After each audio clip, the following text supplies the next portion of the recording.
to the to the Jackpot Hunter studio, and here we go. We got $16,000 available of total prizes during this game of Lucky 4 Bingo. So get enrolled, press play, and hopefully we can give out that jackpot. But we are streaming live on the Pilot TV's Player Connect app, pilotgames.com/PilotTV, YouTube Live, as well as the Twitch app. Our channel name is MegaSota. Absolutely, and if you're at some of those new locations that just got a Pilot TV, you are in luck. So if you find yourself at a location like Rustic Trail, Municipal Liquor Store, Palisade, Eagles New Brighton, Beer Stoof Red Wing, or even Beer Stoof Inver Grove Heights, you're at the right spot. You got brand new Pilot TVs rolled out to you guys. Yeah, really, really exciting stuff there. Love those Pilot TVs. Also love just being able to see all the different location names that we have, because you guys, there's so many unique and interesting location names that I didn't even realize existed. Absolutely, that's super fun. I love seeing all those different locations. And I know you guys are out there having a blast. We got people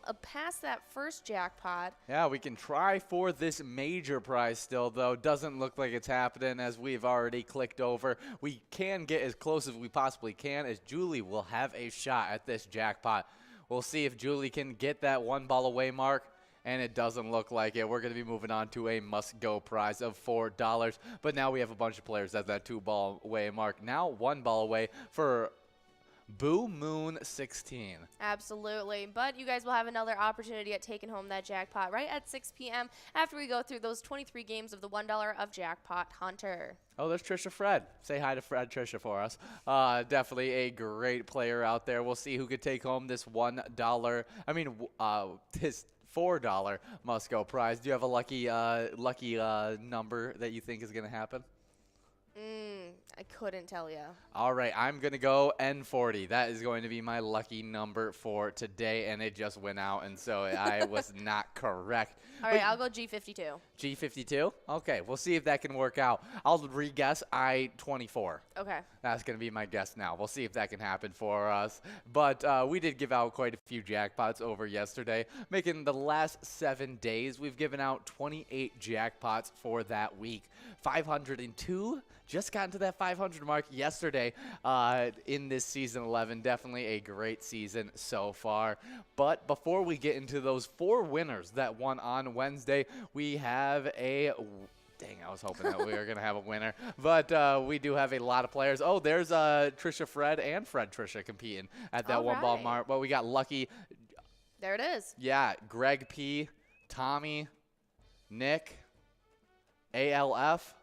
All splitting up that must-go prize in, so I think they're getting some sense. Yeah, I think that's less than $1 amount. Yeah, I don't think Sorry, guys. there was more than 4 winners on that one. That was crazy. So hopefully, I've never seen that happen before. No, I have never seen that happen. 5-way split. Yeah, doesn't normally happen, but it happened in this game. We'll get all the winners and those lucky 4 numbers to you guys in just a little bit. But you guys have 2 minutes and 30 seconds to get enrolled in this next game. A minor prize of $14 you can take home in 52 balls or less. A major prize of $6,307 you can take home in 49 balls or less, and a mega prize of $100,000 that you take home in 44 balls or less. Absolutely. And speaking of the $1 edition of Jackpot Hunter, 3 of our jackpots ended up going out yesterday during our happy hour show, which was super exciting. They don't normally all get to go out over that $600 amount, but all 3 of them did, and they went out to players like B Mully over at Mulligan's Pub,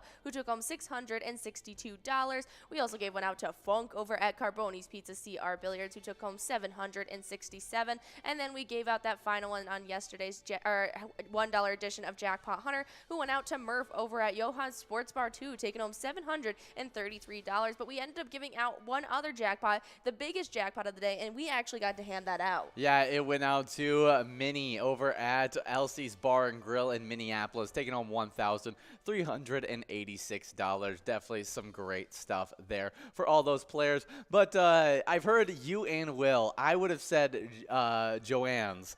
John Higgins says Johann's, and so I always just go for it. Yeah, I always call it Joanne's. Even though I don't even think that's how Joanne's would be spelled. But that's how I say it. Joanne is spelled like that. Yeah, I know. Because I've seen the store quite a few times. We do have 55 seconds before we get enrolled into this next game. Yes, it is. I was thinking of my aunt.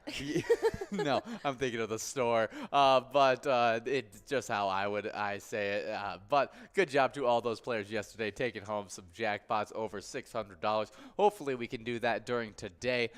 During some of these jackpot hunter games that can grow really, really big. Like you said, 3 of those jackpots went out in the game that you're playing right now just yesterday. So hopefully we could do that same thing. Absolutely. But if you guys want to take home some prizes outside of our regularly scheduled bingo, our eTab World is the place to be. We have a lot of fun games on there, and we've released 4 just this year since getting into 2022. And that latest one that we've released is called Break the Bank.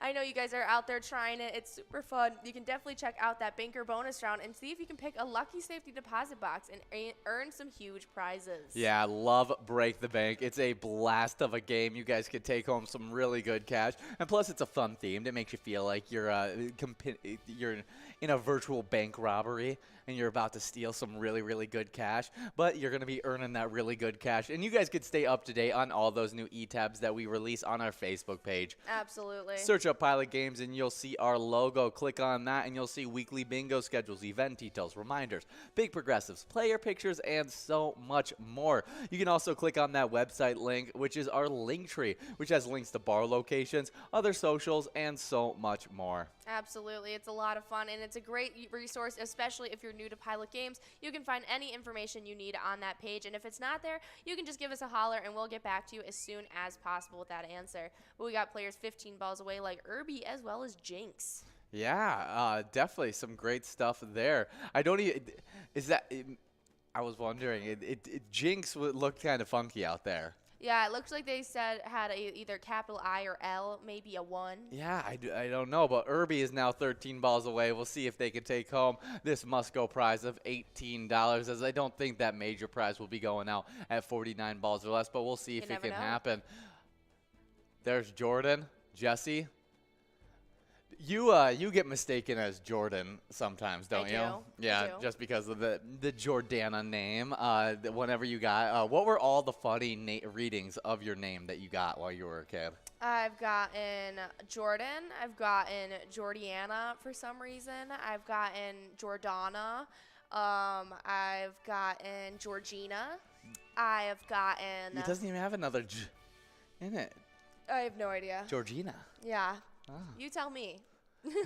People get creative. Let me tell Gordana. ya. Gordana. That's one that you like to say. Am I the only one that's ever said favorite. Yes. it? Okay, sweet. I like that. I'm the only one that says that. But that player who might be under Jinx, that was actually my childhood nickname. We have DKK over at Beer Stube, Inver Grove Heights, taking home $18 on that must-go prize.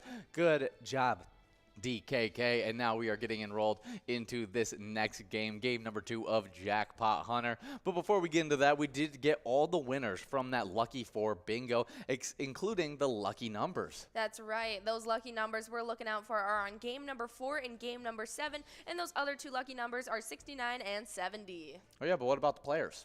All right, we had Lucky over at All-Star Sports. We had Greg P. over at the Corner Bar Waterville, Tommy at McLaren's Grill and Pub, and Nick over at Club 57 Starfire Grill, as well as Alf over at the Whistle Stop, all splitting up $4 between each other. That is insane.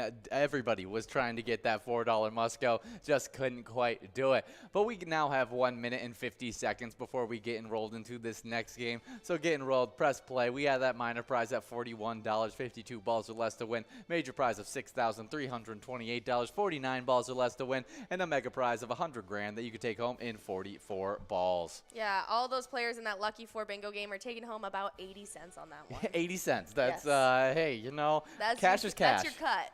Cash is cash. Hey, it pays for 80% of this game of Jackpot Hunter. If you're just buying one of those $1 cards, you can buy quite a few, so you can definitely get after this. And increase your shot at taking home some really good prizes. Absolutely. And if you take home a great prize like a jackpot during these next 2 hours, you guys are going to be earning some points towards the Jackpot Hunter standings, which have some awesome shakeups each and every day. So you guys definitely need to come out tomorrow morning when we start off our day at 11:30 when we jump right into a Cup of Joe with Jordy. That's right, that's me. And I'm joined with probably you tomorrow. Is that correct? No, I think it's you and John for Cup of okay. Joe, and then it's me and you for Twins Bingo. That's what it is. But you guys will have to come out at 11:30. It's going to be a 20-minute little segment. It happens each and every day, Monday through Friday, where we go over all the shakeups that happen in the standings from the day previous, as well as where all the money is starting off on the line for that day. Yeah, definitely. Some really fun stuff right after that. Like we talked about, you get into some Twins Bingo action, which me and Jordy were not able to give out that jackpot. That was you and Will today. Well, you were part of it. That's right. Me, Jordy, and Will. Jordy was Yes, on the production dynamic side, trio. and me and Will were on screen trying to give it out, and we weren't quite able to do it as it grew over $2,000 when we were playing those games, and you guys can win it in 52 bucks or less tomorrow from 12 all the way till 1 o'clock. Yeah, it's going to be a great prize, but you guys just finished up playing a little bit of the 25-cent card edition of Jackpot Hunter that runs from 1 all the way till 4 p.m.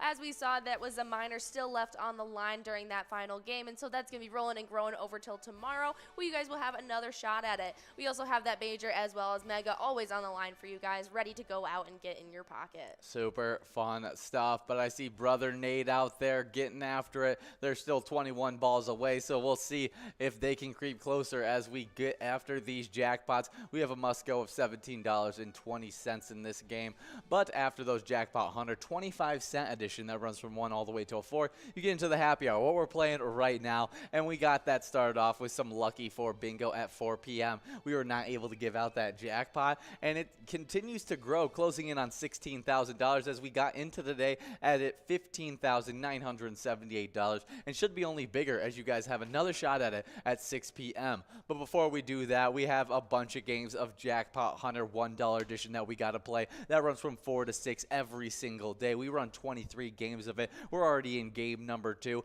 and we have a jackpot of 100 grand, 44 balls or less to win, $6,000 on that major, 49 balls or less to win, and $44 on that minor, 52 balls or less to win, and we always have that lovely must-go of $17. Absolutely, but we are in this game number 2, and next time, if this minor does not go out here, and you guys get it over $100 in that enrolling screen, that very next game as we're going into game number 4, that's going to be clicking up to 56 balls for you guys, so the sooner you guys can get that to click up, the better. That is when things get interesting. It really does, but we are closing in on that 50-ball mark, and it doesn't look like we have anybody in line to win it, but I never trust the screen as we have SP Allen, we got Becky, Nick. We'll see if it can happen, and we've clicked over on all the jackpots, $17.20 available now, and we got some more bingo that's happening after this happy hour. That's right. You've made it through our 2 specialty nights of the week, and so you guys get a full 4 hours of uninterrupted Skull Bingo tonight. It's going to be a great one going all the way from 6 o'clock till 10 o'clock after we finish up that second round of Lucky 4 Bingo with you guys. You guys will have a chance at taking home a line prize that's starting out the day at $151 at 10 balls or less. But we do have a winner. Corey over at Benton Station, Sauk Rapids, taking home $17.20. Nicely done. That was game number 2. We're about to begin enrolled in a game number 3, and that minor is going to be rolling and growing over into that enrolling screen. But after we get done with these in that Skull Bingo, you're also going to get an opportunity at a large frame jackpot at $4,676 at 43 balls or less. Not to mention that coverall prize that's already grown to $14,337 at 50 balls or less for you guys. You definitely don't want to miss out on it. Yeah, I when I was coaching, helping coach with my dad, I coached with a Corey, and his whole job during game day, this was his job during game day, was to make sure that the players didn't cross certain lines, didn't go places onto the field, like kept them back so that we didn't get any extra penalties and stuff like that. Too bad Corey was probably the worst of them all and would just go everywhere, and he got so fired up about everything, and so he would just get going and running all over the place and forget about that he was supposed to keep the players out back there. And I just remember it's just funny to watch because I was up there in the booth watching it, and I would see him just like take off down the sideline because somebody made a big play, and then you're like, but you're supposed to be stopping the players from doing that. And then there's like 3 players following him down the field, and you're like, okay, well, happens. Good job, Corey. Was Corey the one with his own headset? Yes. Okay. Yes, he did. It was really, really fun coaching with him. But good job, Corey, a big-time winner in that round number 2, taking home $17. And now we're getting enrolled into a game number 3 with that minor prize at $67. You can take it home in 52 balls or less. Needs to get over $100 to click up from 52 to 56. At $6,349, that major prize can be taken home in 49 balls or less. And that mega prize is at $100,000 that you take home in 44 balls or less. Absolutely, but we did mention how Skull Bingo sometimes is interrupted on our Tuesdays and Wednesdays, and that's because we got some PGL nights that you guys need to be looking forward to. So next Tuesday, if you want to come out and try your hand at it, MegaSota game night gets kickstarted at 6:40 like it does each and every Tuesday. Tony and Nikki are going to be coming out. It's your only chance to see them during the week, and it's going to be a lot of fun. They're going to give out as many jackpots and PGL points as possible. They even have an extra opportunity that if any of the great cash that leaves off on the $1 edition of Jackpot Hunter, they have an extra game thrown right in there. Not to mention they end off their night with the Jackpot Jungle coverall. That's the $1 edition. So in 54 balls or less, you can take home $13,781, and that's before you guys even get enrolled. Yeah, really, really great stuff on that MegaSota game night, as well as TwinsWinsDay. That's right. Yeah, which is me and Jordy here in the Twin studio, trying to give out as many PGL point game action from 7 to 9 every single Wednesday. We even have a great grand finale of Jackpot Jungle, and it's even the 25-cent edition. But on a 25-cent card, you could take home $12,855 if you win it in 52 balls or less. Absolutely, a little bit more bang for your buck. You definitely don't want to miss out on it. It's a lot of fun. We even have a high-low game where the biggest loser gets a take-home a first-place prize. You don't want to miss out on it. Yeah, it's a really, really fun night, and we always have a really good time on those Twins Wednesday playing all those different games. One of my favorite games from those has to be the argument. I love the high-low game, but it's either probably Vikings victory or fishing derby. I love the fact that when you're playing those tournament games, they have the available small and large jackpots that you can also add on to it. Isn't that how we gave out that jackpot? To Mini, yes.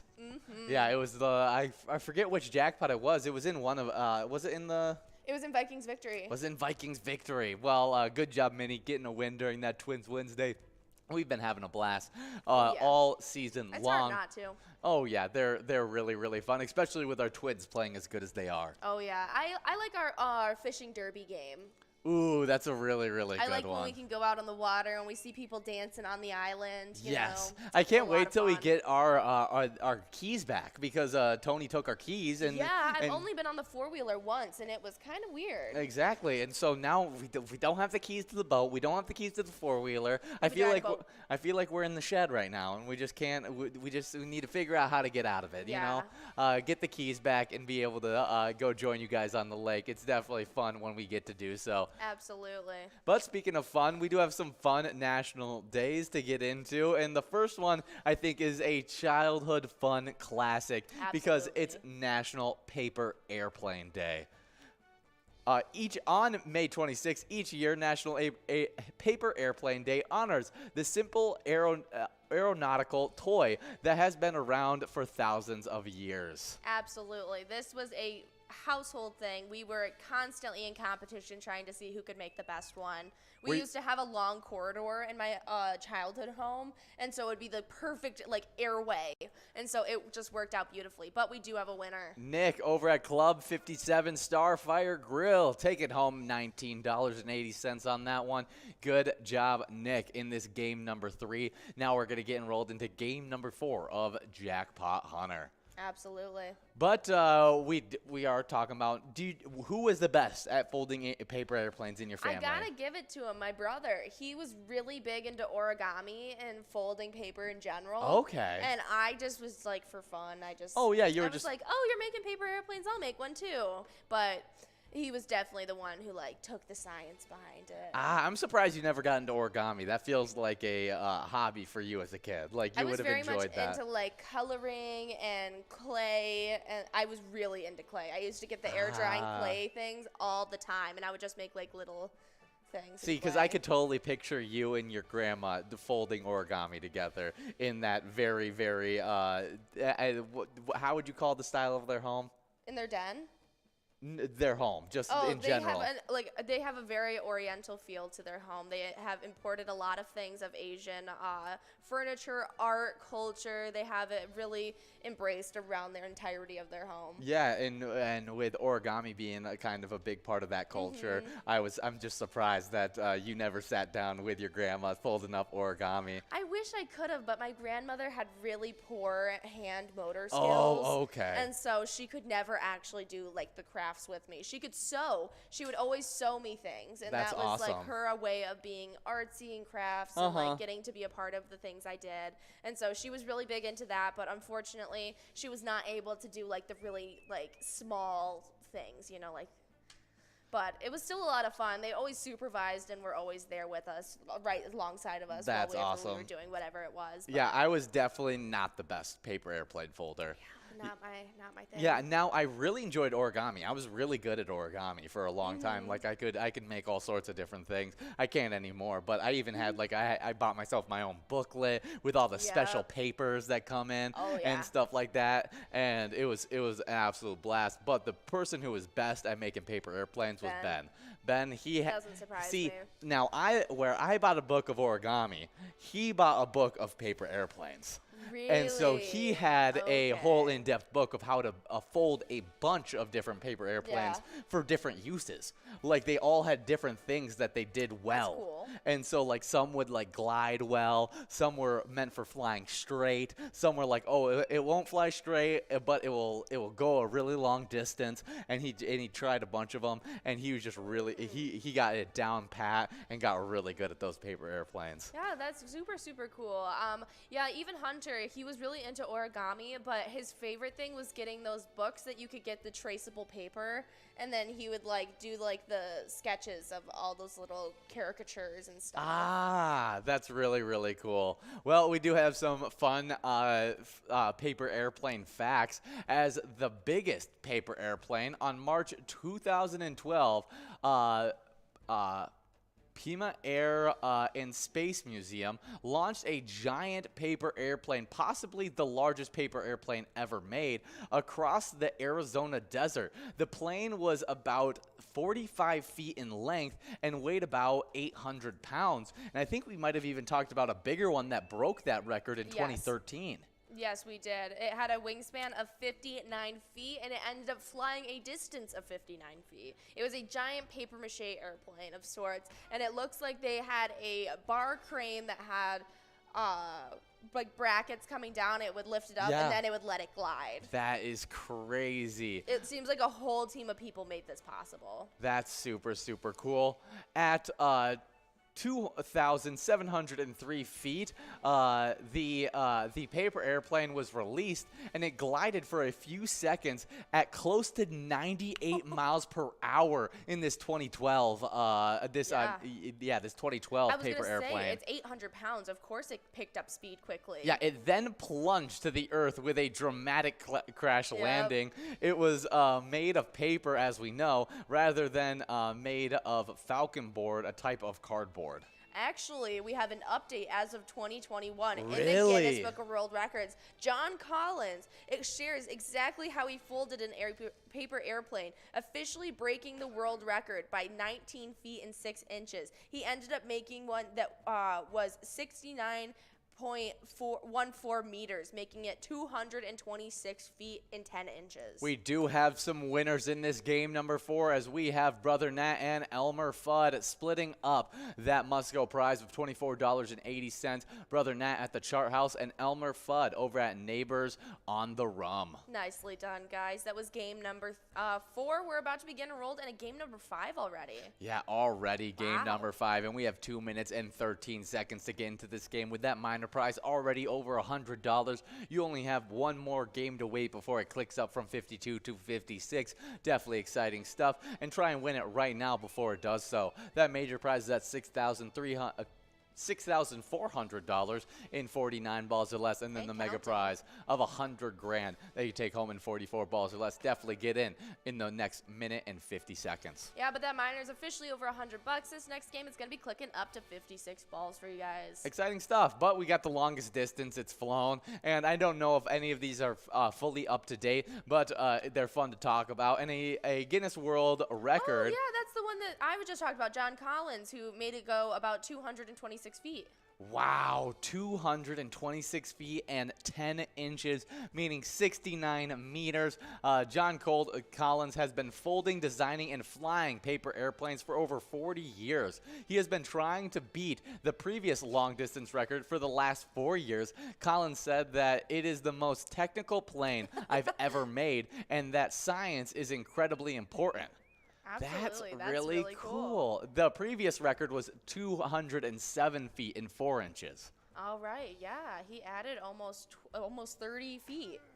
Yeah. That's insane. But what's even crazier is that's not the longest flight time for a paper airplane, as a engineer of Japan set a Guinness World Record by having a paper airplane stay afloat for 27.9 seconds. The airplane was made from one sheet of paper with no cuts.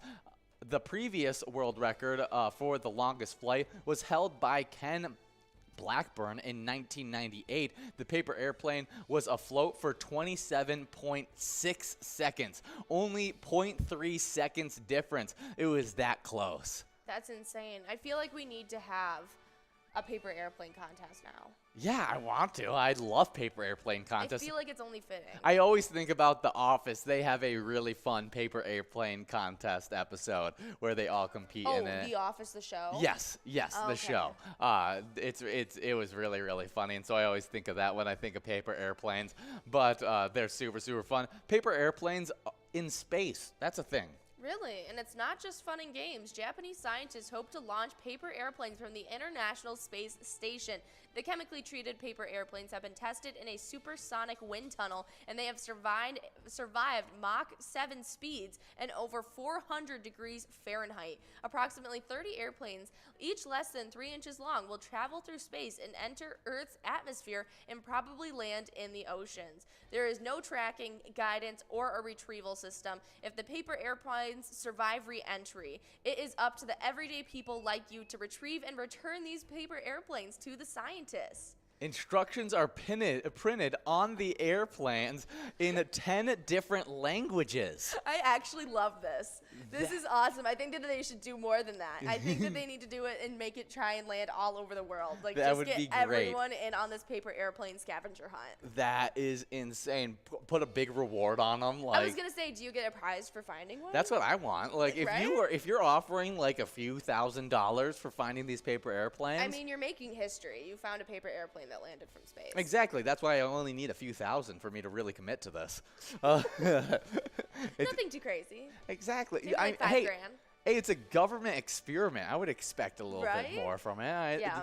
A little bit more than, like the company bonus. Like, that's, I would like, just a few thousand. I feel like that's not too unreasonable. We do have some more as paper airplanes at the edge of space. Okay, on January 2011, not a rocket scientist, not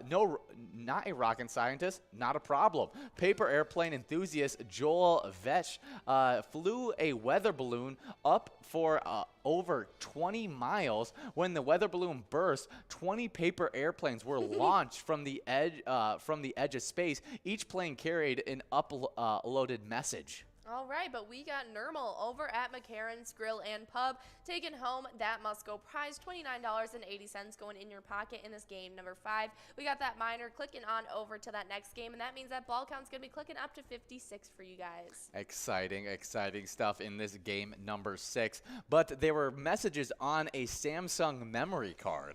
All right. Although Project Space Planes started in Germany, the paper planes have been found in countries as far as Australia Australia, Russia, India, the USA, Canada, and South Africa. If you happen to find one of these pink and purple paper planes, send Joel a message because he hopes to set the world record for the furthest airplane flight ever. That's insane. I love this. That is so cool.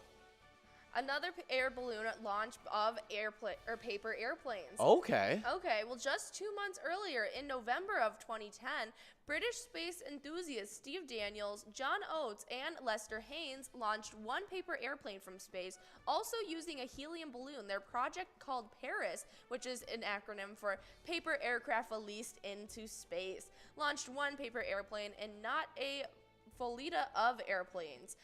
The one airplane, named the Vulture, had a 3-foot wingspan and was made of paper straws. Really? Okay. It was launched well over Spain and was successfully retrieved just 100 miles from the release point. Okay, that is awesome. Really? Well, you know, that's the longest one in my book. Is the 100-mile one. Longest paper airplane fight. Yeah, there's a lot of fun things about paper airplanes.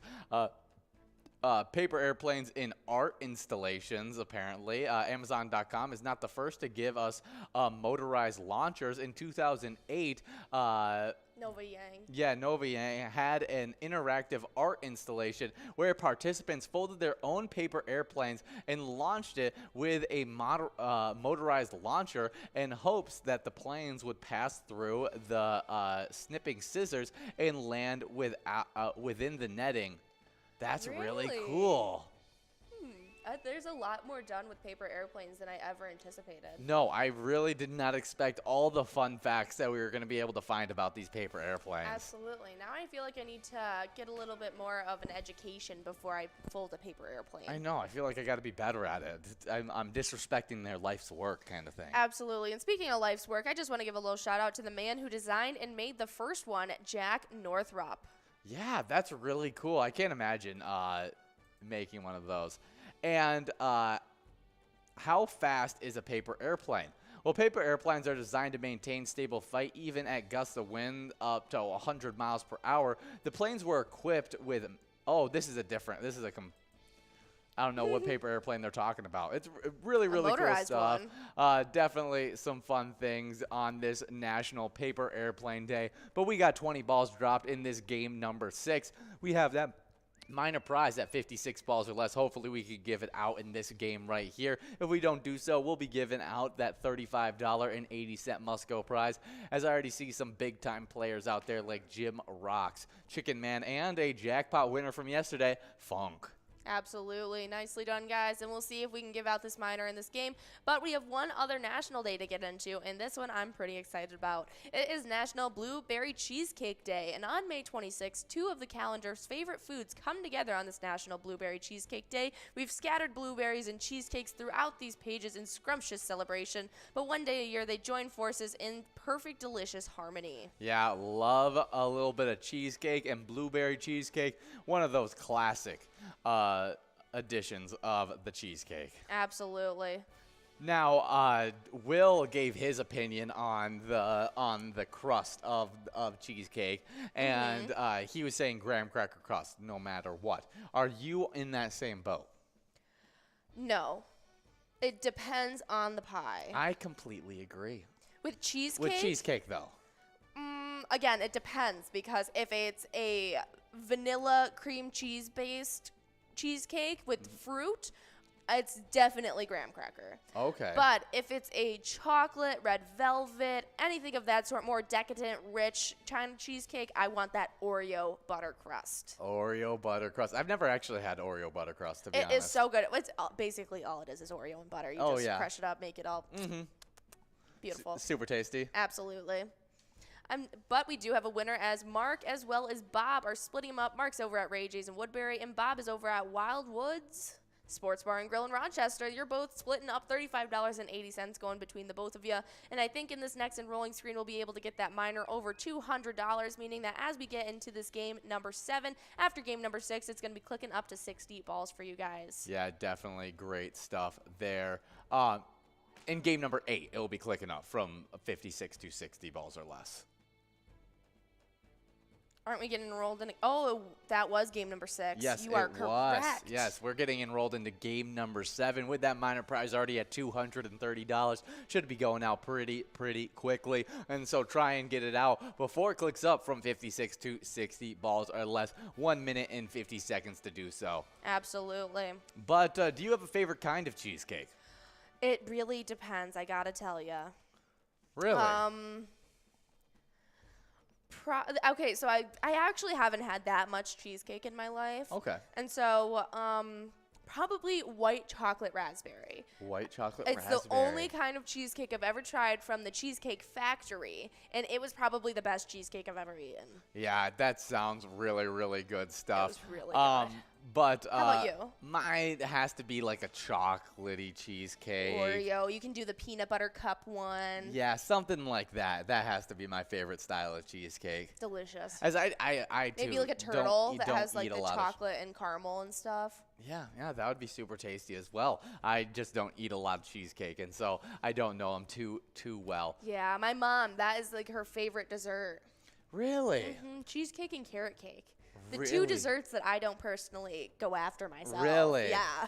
Yeah, that's super funny, as you guys are into like a lot of the same things. Yeah. Or at least she would like to say so. Yeah, I think she would appreciate that I said that on air. We got 40 seconds before we get enrolled into this next game. Get enrolled, press play. We want to give out these prizes. And we got some cheesecake fun facts. Absolutely. And this first one's pretty cool. And cheesecake supposedly originated in ancient Greece and were even served to athletes at the first Olympic Games. That's crazy. Yeah, there's evidence that supports that you could trace it back to 2000 BC. Although the oldest existing written recipe is credited to the Roman politician Marcus Cato around the 1st century BC, this version was also called a... You want to try saying that? That's placenta. Oh, because of what it resembled. That's why it was called. That is so gross. Yeah, that is so disgusting. I did not realize that. That is hilarious. That is really funny. Yeah, oh my goodness. That's really funny. That's really funny. Well, okay. Number 2, cheesecake, fun fact. American cheesecake wasn't invented till the late 1800s. Really? Like New York, like the dense cheesecake that Yes. we eat? Yes. That doesn't surprise me. It's usually made more light and fluffy, but in New York, dairyman William Lawrence accidentally invented cream cheese in 1872 while trying to recreate a soft French cheese called Neufchâtel. And New York-style cheesecake with its signature simple cream cheese and egg yolk makeup, later created in the 1900s by German immigrant Arnold Rubin, because these guys say so. Interesting. I did not expect that answer. Me either. Number 3, there are other styles of cheesecake besides New York. I knew that one, but I didn't realize that there is Pennsylvanian, Philadelphian, farmers, country, Chicago.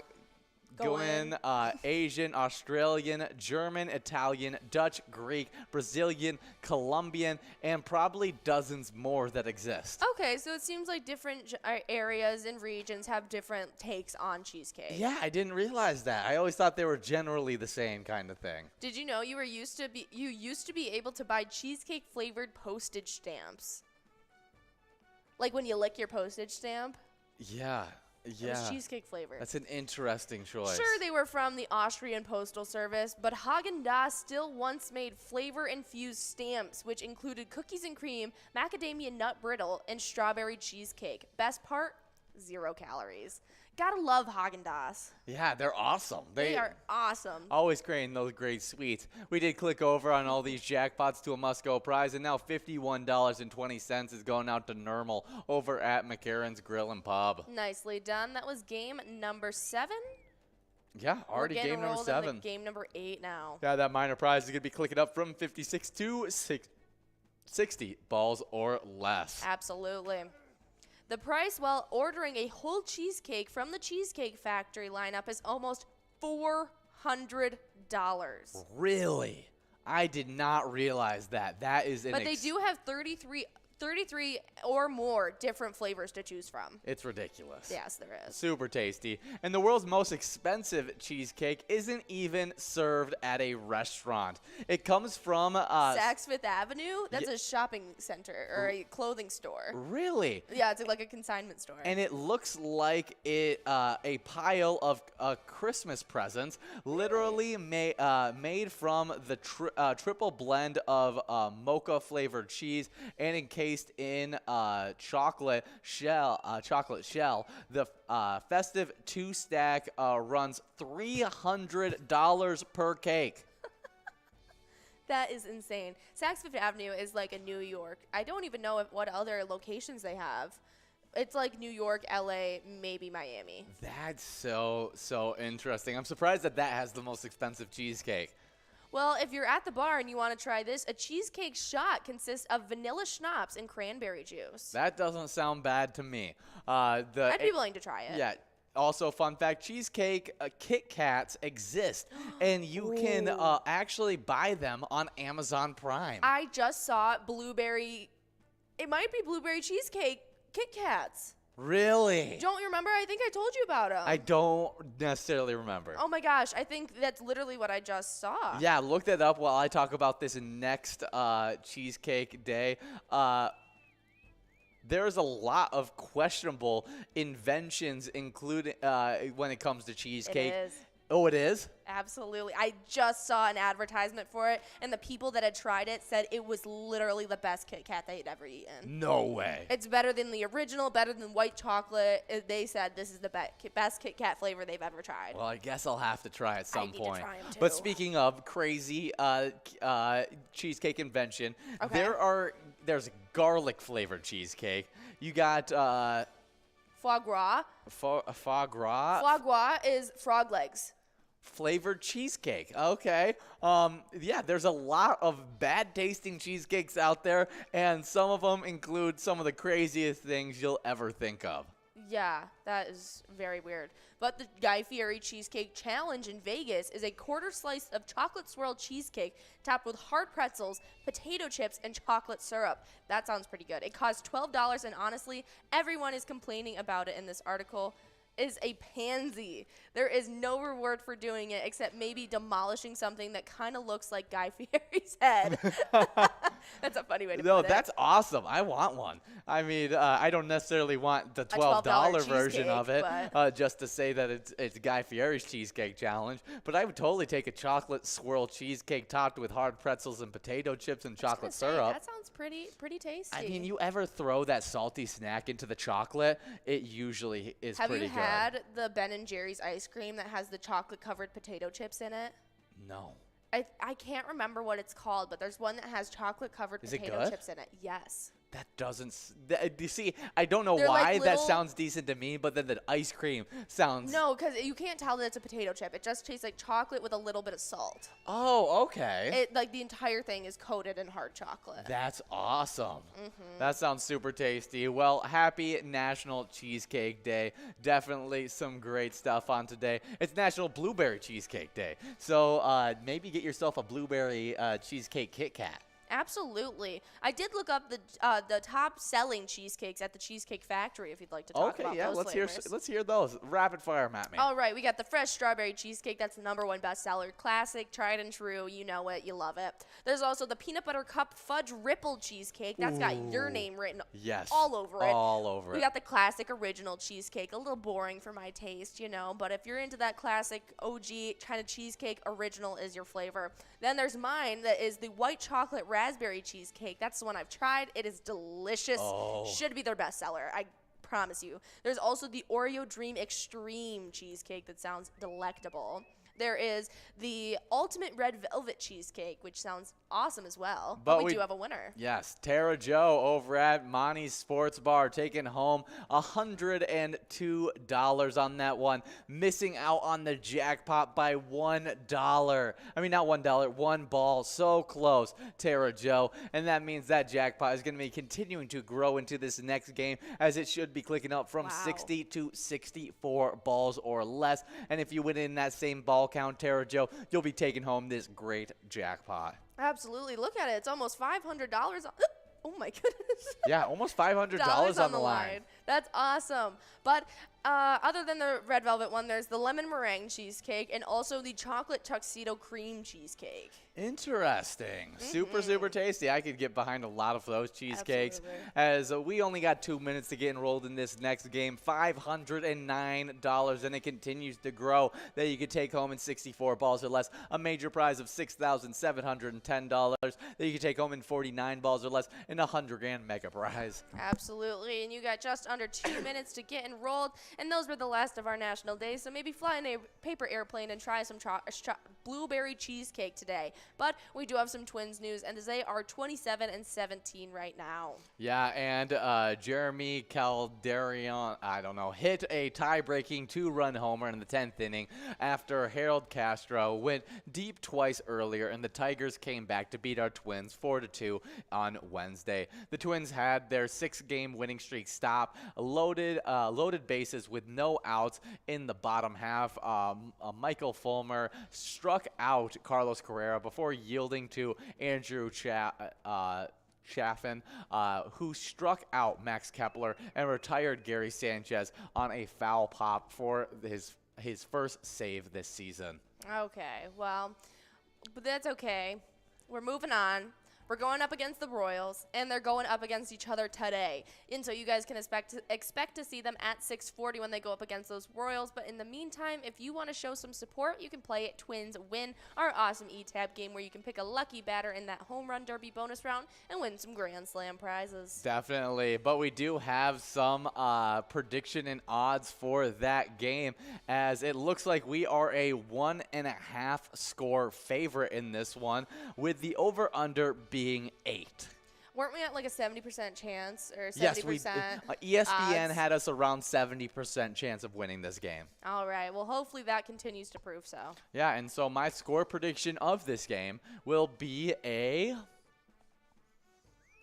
Actually, they won't cover the spread. I'm going to say it's a 5-4 victory for our Twins. That means I'm also taking the over.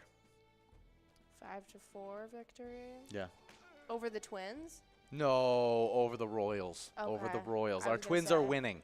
Our Twins are winning the game. Say. I never predict any of our Minnesota sports teams to lose. So you can never always just predict that I'm saying they won. All right. Well, obviously the Twins are winning. And I will make the score prediction of, I'll say it's going to be a close one. I'll say like 4-3. Yeah. I had to go through all your baseball knowledge to pull that one out. Not many.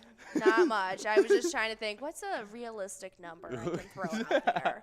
What's not going to make me seem like a total moron? I'll go 4-3.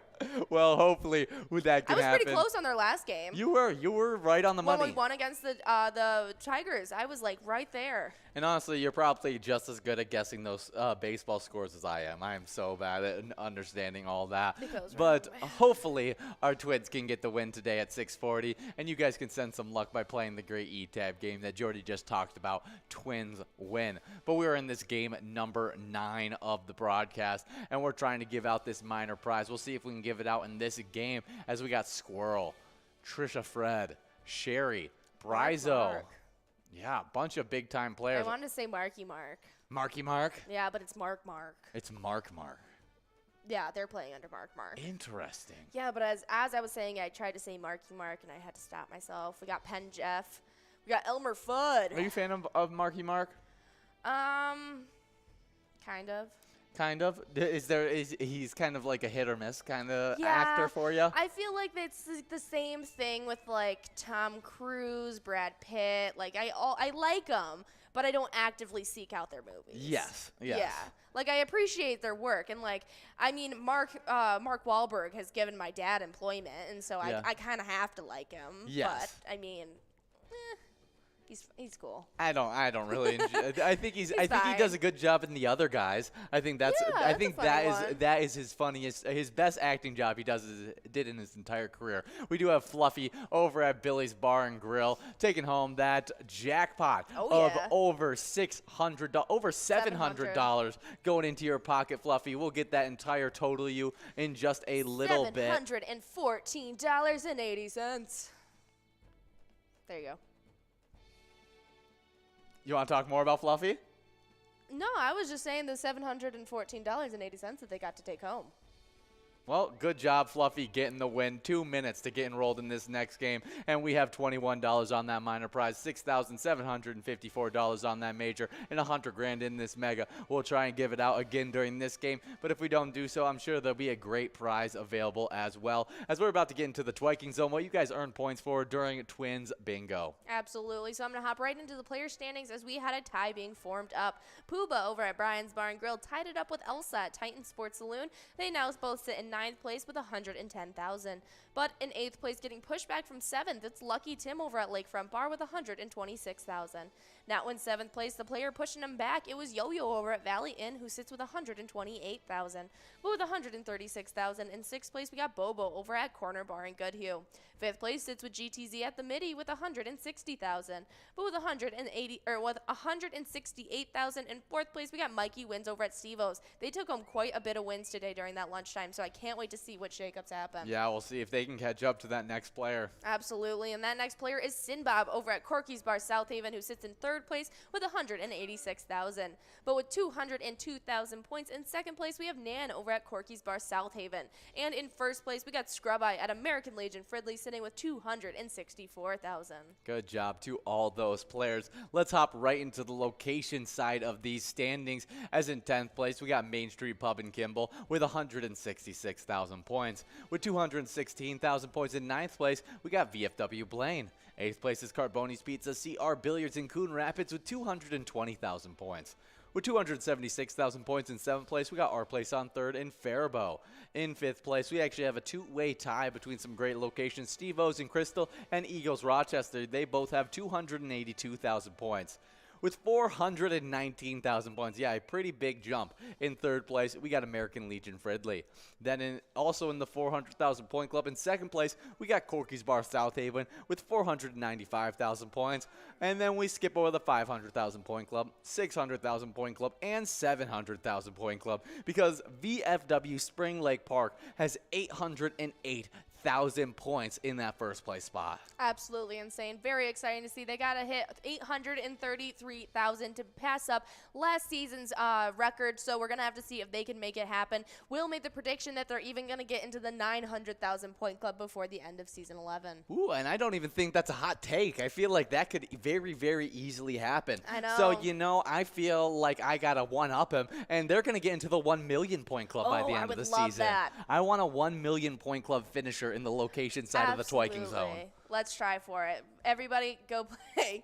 Yeah, I feel like it can happen. 800,000 points during this season. In a 6-month season, we probably have around a month left in this season. And so if you think about it logically, have they been getting to it's a possibility. Have they been getting 200,000 points per month? Probably give or take. A little bit less than that. Because it would be 4 months of 2,000 to hit 800,000. And so it's a little bit less than that, but I think you guys can make it happen over at VFW Spring Lake Park as you guys have been killing it all season long. Absolutely, but right now we're listening to a little bit of Make It Rain. It's an awesome E-Tab game that you guys can check out. It's got a couple of our founding fathers. Are they just presidents or founding fathers? I don't know what at all. You got Abraham Lincoln out there. You got Benjamin Franklin. Wearing a beautiful Hawaiian t-shirt. I think it's everyone who shows up on money. Oh, that's my thought process. So anybody you can see on any of your money, they show up and make it rain. What was that movie where he goes up to Abraham Lincoln and he's like, "Sir, are you upset you're on the penny?" That's Soul. Oh, is it? Yes. That was one of the best bits from that entire movie. Oh, my goodness. And then he's like, Jackson's on the 20. Jackson! And I thought that was really, really, really funny. But we love this game. It's a super fun one. And you can really make some good cash, especially in that bonus round. But you can play the bonus round in 50 different Charitable E-Tab games. They're all a blast to play. And you can play anytime to win huge prizes up to $1,500. Before I get more into those E-Tab games, though, we have a winner. That's right. and Jen over at Charlie's Sports Bar and Grill and Becker is taking home that must-go prize, $24.40 going in your pocket, Jen. That was game number 10. We're about to begin enrolled in a game number 11. Exciting stuff. But all those Charitable eTab games have small bets between 50 cents and $5. There's also bonus rounds and free play rounds in those games as well, so definitely check out all the ones you can. Absolutely. It's definitely a lot of fun. But we have some fun on this music day in history, and today, on this day in 1966, the Beatles record their whimsical hit, Yellow Submarine, primarily written by Paul McCartney. Yeah, good stuff. We all live in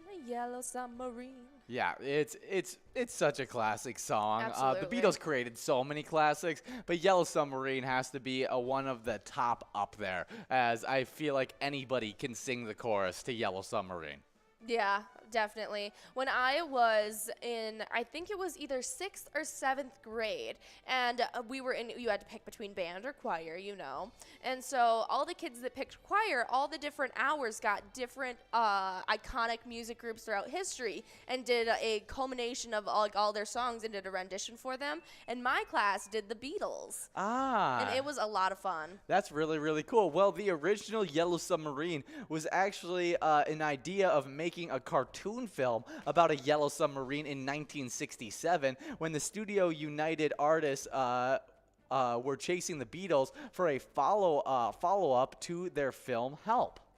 Okay, that's super cute. Interesting. So that's kind of how that came to be. They wanted a little animated Beatles series. Aw, that's adorable. I'm sure a lot of people would have loved that. It's really, really cool. The meaning of Yellow Submarine, you know, we all live in a yellow submarine. The meaning is everyone has their own form of peace, so everyone technically lives in one too. Absolutely. That's really, really cool. Definitely a great song. What do you think is your favorite Beatles song? Ooh, favorite Beatles song. That's a That little is hard a one. tough one because the Beatles have created so many long-lasting hits. I'll have to look through the list of Beatles music. Eleanor Rigby is definitely up there for me. It might be my favorite. I know my favorite right off. Hey Jude might be mine. Super easy, actually, know my favorite. It's not even up there in that list of music. It's Rocky Raccoon. Oh, well, I should have known that on the spot. Rocky Raccoon is by far my favorite. It's one of my grandma's good. favorites, and we listened to it a bunch when I was a kid, and It's I so know cute. every word to it, and it's really fun. It's kind of like a talking story Yeah, that happens it is in storytelling. it, and it's less music and more of a story that it tells, and I really enjoyed it. It's really good. Definitely. I can't say whether I like Hey Jude or Eleanor Rigby better. Yeah, I also love I Want to Hold Your Hand. Oh, so good. Really good one. Blackbird, so good. Go back up. Lucy in the Sky with Diamonds. Yes, another really great one. Here Comes the Sun. It used to be mine when I was a kid, but I feel like I've listened to it way too much in my lifespan. It was my favorite until I decided that I wanted it to be my alarm clock. Did that ruin it? Yeah, it ruined it really, really quickly. It was a really positive way to wake up. Here comes the sun. And it totally fits with like an Waking alarm up, clock. yeah. And so that's why I thought like, oh, this would be perfect. But by the end were of it, wrong. you're like, here doesn't come the sun. And you're just upset about the Yeah. song at that point. So I've learned to now, just go with the Apple alarm tones. They wake Yeah. you up. They wake you up really easily, and Yeah. you don't ruin songs for yourself. I've never had a song as my alarm. I've only ever used those alarms. Really? Yeah. I used to love making music as my alarm clock. See, yeah, I don't think I really knew how to do that. Really? I don't know. I like gentle. I used to really enjoy like being gently woke up. Like I didn't want to like have the music instantly wake me up. I wanted to like kind of like groggy Gradually. wake up kind of thing. But now I'm like I need to get up. I need to wake up at this time. Like beep beep beep, wake me up. Beep, beep, beep. Yeah, Yeah. I get that. But the Beatles, absolute classics, and they created Yellow Submarine on today. In 1999, though, in music history, the Backstreet Boys album Millennium sells 1.13 million units in the first week, establishing a new SoundScan era record for sales in a single week. But we got player over at Hop and Barrel Brewing Company taking home $26.40 on that must-go prize. Let's get this miner over $100 in this next enrolling screen, so when we get enrolled in our next game, it's going to be clicking up for you guys. That was game number 11. We're about to begin enrolled in a game number 12 now. Exciting stuff, but we do have a list of fastest selling albums in the United States since Niesel's SoundScan track began on March 1st, 1994. 25 by Adele is the fastest selling album of all time with in the US, with 3,378,000 copies sold in the first 7 days. That's got Hello on it. Wow. Water Under the Bridge. That was a big one. Yeah, she had just such an amazing voice. It makes sense. I know. When I hear her, I get chills. She was like the first song. I've told you this. She was the first song that ever emotionally moved me. Really? Which one was it? Chasing Pavements. Ah. It was the first song I ever heard on MTV, on my little TV when I was like about 8 years old. It was just a transcendence. It was amazing. I love Adele.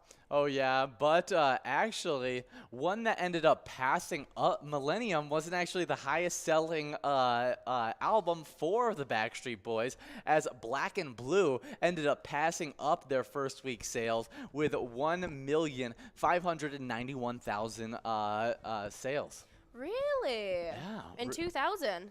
Yeah, really, really cool stuff. Very cool.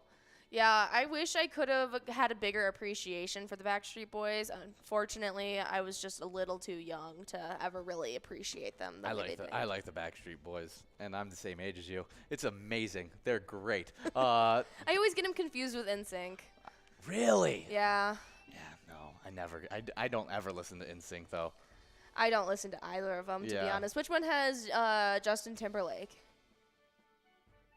NSYNC, probably. I think. Yeah. I'm asking the wrong person. I'm pretty sure you're definitely asking the wrong person, as I know nothing about like actual like celebrity people that and what they've done. I know of bands and I know of movie names. I don't know like celebrities very well at all. Oh yeah, the Backstreet Boys are the ones with Nick Carter. They had Kevin Richardson, Brian Littrell, as well as AJ McLean and Howie Duro. Yeah, really, really cool stuff. Well, fun days in music history on today. Do you have anything else you want to talk about? No, I was going to look up the NSYNC members, but I don't care enough. Yeah. Well, we want to talk about the members that have got signed up at PGL.world. But before we talk about those members that just got signed up, we got to highlight to you guys, if you haven't gotten signed up, get signed up at PGL.world. So on those PGL nights, you can earn points as well as get insider information, like a monthly newsletter that has so much great information in it. And we also send out a little bit of luck to those new signees. Absolutely. And a couple of those new players who signed up were Regs, Mac MC, Trip G91,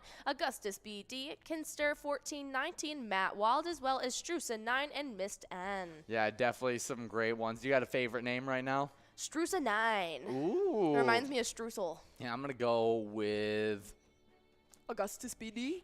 He's been my favorite in prior days, and I like to change him up all the time. And so I'm going to go with just plain Mac. Really? Yeah, just plain Mac. Mac makes me want to have a Big Mac. Really? Absolutely. I always think of Mac trucks. Oh, see, I always think of burgers. I could definitely get myself a good old Big Mac.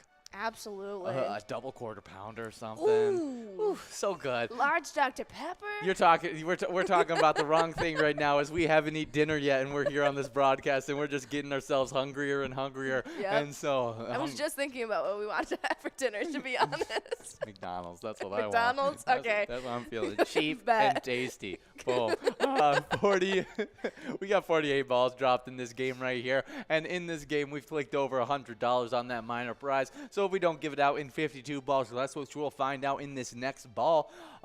We will be clicking over, that jackpot will be clicking over to our game number 13. With that must-go going out to one of those lucky players, $34.40. Absolutely. But we were just talking about the PGL.world that you guys need to be signing up at when you come out for our specialty nights on Tuesday as well as Wednesday. Wednesday. When you come out on those nights, you're earning some great jackpots, but you're also going to be earning those PGL points that are awarded in those tournament games. And once you do that, you'll be competing against our top 10, but I got to warn you guys, they are highly competitive this season, especially as we get into this tail end of season 11, but we do have a winner. Julie over at VFW Spring Lake Park taking home that $34.40 Musco prize.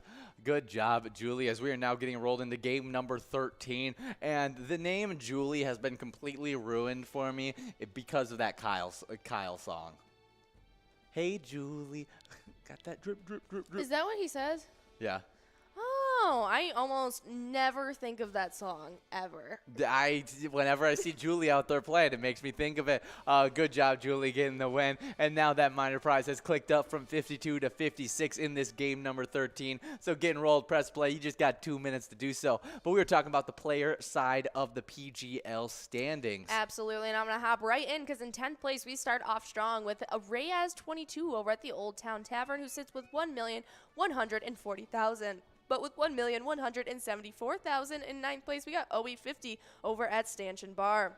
8th place sits with Nixon over at VFW Roseville, who has 1,209,000 points. But with 1,225,000 points in 7th place, it is Sarah Honey over at Eagles Austin. But in 6th, we got Bucks over at Rustic Saloon, who sits with 1,327,000. But with 1,362,000 points in 5th place, we got Brizo at the Underground Bar and Grill. 4th place is sitting with Forget UD over at Eagles Austin with 1,550,000. But with 1,742,000 in 3rd place, we got Big Dog over at Rustic Saloon. And in 2nd place, we got Keith at Billy's Rockford with 2,210,000. And with 2,374,000 points in 1st place, we have Bam Bam at Stewartville Legion Post. Good job, Bam Bam, and all the other players kicking butt during those player standings and PGL nights. And we got some location standings to get to as we got a brand new location getting into this game. And in 10th place, newcomer to these top 10s, we got Double Wide in Newmarket with 4,270,815 points. With 4,341,264 points in 9th place, but got bumped back. It's Atomic Star Tavern in Mankato. In the location with ants in their pants and cannot stay still because they moved from 9th into 8th, we got Leo Sports Bar Mazeppa. I don't know if I've seen a PGL night come out without Leo Sports Bar Mazeppa moving to a new location spot. We have had one day out of the last 4 weeks that Leo Sports Bar hasn't moved. That's ridiculous. But they have 4,440,165 points. In 7th place, we got VFW Northfield with 4,723,535 points. 6th place is Neeson's Gaylord with 5,110,740 points. With 5,495,624 points in 5th place, we got American Legion Cleveland. 4th place, we get into the 6 million point club with Blasco's Embassy Bar in St. Peter starting us off with 6,104,895 points. With 6,381,848 points in 3rd place, we got Poppers in Virginia. 2nd place, getting bumped back from 1st place, we have 3rd Rail Bar and Grill in Big Lake with 6,933,459 points. I can't believe that 1st place player got bumped back.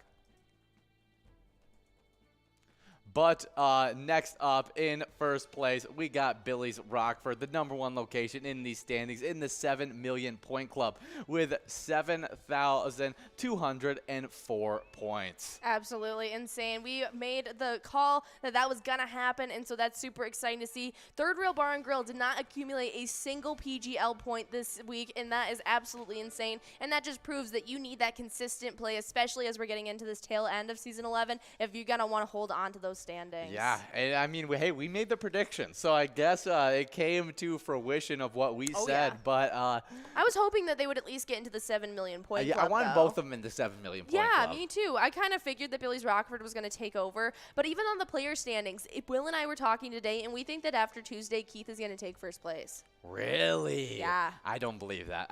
You don't think I'm so? so anti that. I think that Bam Bam is he's a big time player. I mean, That's right. he comes for the show. That's he's ready to show out every single PGL night that he comes in for, and I just don't see it. If someone is creeping up on his #1 spot that he's held on to all season long, I don't think he's going to take that lightly, and he'll shoot up in that point total.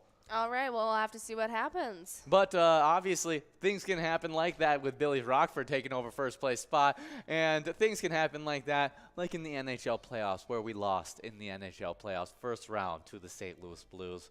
So sad, but there are some NHL playoff games happening today. But before we get into that, we do have a split win. Absolutely. As Big Fish over at Backwoods and Sky, as well as Player. Big Fish, Sky, Fluffy, and Player all splitting up $38.80 between you guys. Nicely done on this game number 13. We're about to begin enrolled in a game number 14. Already game number 14 here, and that minor prize is still growing. It's at 56 balls or less, and if we can get it over $200 in this game number 14, it will be clicking up in game number 15 to 60 balls or less. Oh, it better click over $200. We're almost there, and you still got 2 minutes left. Come on. 2 minutes to do so. Grab your friend, get enrolled. Let's go. $200. Nicely done. Yeah, but we were talking about NHL playoffs. That's right. And we need to check in on what's happening today. Who's playing? As the Rangers are taking on the Hurricanes in Okay. a matchup that has been tight-knit so far, as they are tied 2-2 in that series. Okay. And this one could give that a team an advantage, but it's going to be happening at 6 p.m. tonight, and we'll see who ends up getting that win. But later on tonight, we have an 8:30 matchup between the Oilers and the Flames, not so evenly contested, as the Edmonton Oilers lead 3-1 in that game. Really? Okay, Yeah. what are your predictions? Score predictions or winner? You can do both. I'll do winner predictions because That's what I was I don't gonna know go these for. teams well enough to give out a good score prediction, and I'm gonna go with Rangers beat the Hurricanes, and the Flames survive one more game. Really? That's what I'm gonna go with. I agree with the Rangers. I think that they're going to win. I don't know anything out of the context of that, but I'm rooting for the Rangers. Okay. And I think the Oilers are just going to keep on crushing them. They're going to get the win. They're going to seal up that series. No more Yes. games for them. That could easily be the case. Interesting game that's happening tomorrow is the Avalanche Blues games, as the Avalanche are leading right now 3-2 in that series. But if the Blues can get the win, they can send it to a Game 7, and anything can happen in those game number 7s. Absolutely. I mean, they beat them last time, just yesterday, and so it's definitely going to be interesting to see. And I know you want the Blues to win, because that Yes. means that we're the second best team. Exactly. That's the logic I'm running with, and I'll stick with it. All right. I'll just go against you. I'll go with the Avalanche. Okay, we'll see if that can happen. Super exciting stuff in the NHL playoffs. It's been a really fun playoffs. And if you guys want to get a little NHL action, more specifically a little bit of Minnesota Wild action, play Let's Go Wild. You guys can even try your shot at the Slap Shot bonus round to That's see if you right. can score on some really good prizes. It's definitely a lot of fun. You guys should definitely check that out. But we got $52.20 on that Musco prize. That minor is officially at $220.25. If it doesn't go out in this game in that 56 ball count, it's going to be clicking up to 60 for you guys. We also have that major at just shy of $7,000, as well as that mega still on the line for you guys, and hopefully we can give out some great prizes, as we still have about half of our games left. That's what we're hoping for, and so 14 balls away for some of these players. We'll see if anybody can take it. I love the player Elmer Fudd. Absolutely. I just love, a great Looney Tunes reference. Absolutely. Yeah, but we do have a fishing report to get into, as you guys are getting after it in this game number, what? 13. 13? Is it game number? I think it's 14. Game number 14 now that we're in. And in this Lake of the Woods tourism, this is done by Outdoors Weekly on May 24th. And in particularly, we're checking in with the northwest angle. And a great jig continues. Fish are being found in various depths from 5 to 30 feet. Shoreline structures, neck down areas are and on some shallow flats are producing fish. Again, a jig and minnow was by far the most common method, vertically jigged below the boat. Trolling crankbaits over 5 to 12 feet over shallow flats or sand has been productive as well. Absolutely. And while sturgeon season might be closed right now, it's going to be opening up July 1st and going till September 30th. I'm not 100% sure on when that date is. I think that's what it said, but I'm not 100% sure. That was on yesterday's fishing report. Definitely some great stuff there. We love getting the fishing. How much fishing have you done in your life? I know your dad is a huge fisherman. He goes every weekend he possibly can out fishing. Yes, he definitely goes on the Detroit River any opportunity he can. When was the last time you went fishing? Years. Do you have any memory of the last time you went fishing? Yes. But before we go over that, we got some winners. Yeah, Crystal splitting that up with Miss Scraw. Miss Craw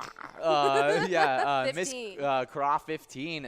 They're both splitting up $52.20 on that one. As we get into this next game, it's going to be clicking up from 56 to 60 balls or less on that minor prize. Super exciting. Absolutely.